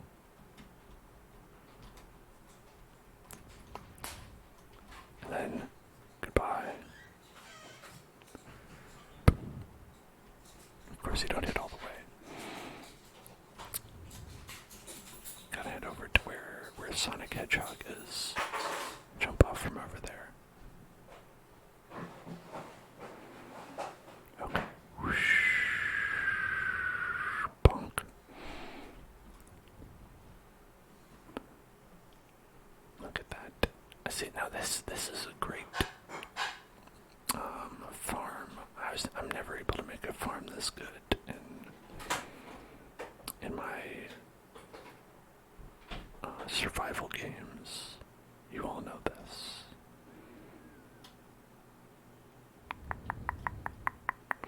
Anyway, I will probably call it there for today, and we are going to be back on Wednesday, and we're going to have ourselves a Zelda fun time, and it's going to be our final Zelda stream of the month. I guess that doesn't mean a lot because it'll be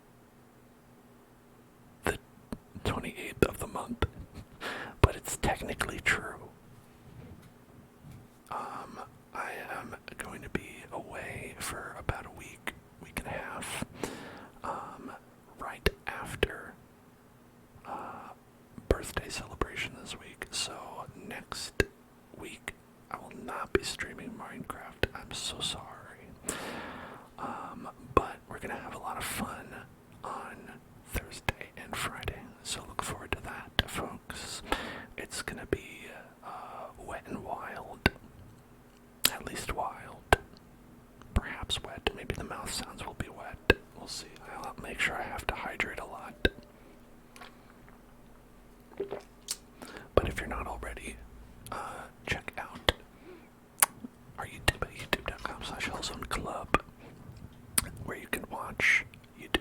videos. I've been scheduling extra videos to go out through the entire time that I'm not going to be here. So if you watch those videos, it'll be just like I have never left, and it's gonna.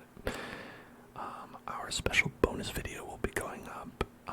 I'm scheduling that to go up while I'm away, so it's like new content, right? New content while I'm not here, so it's still new stuff, right? Still good.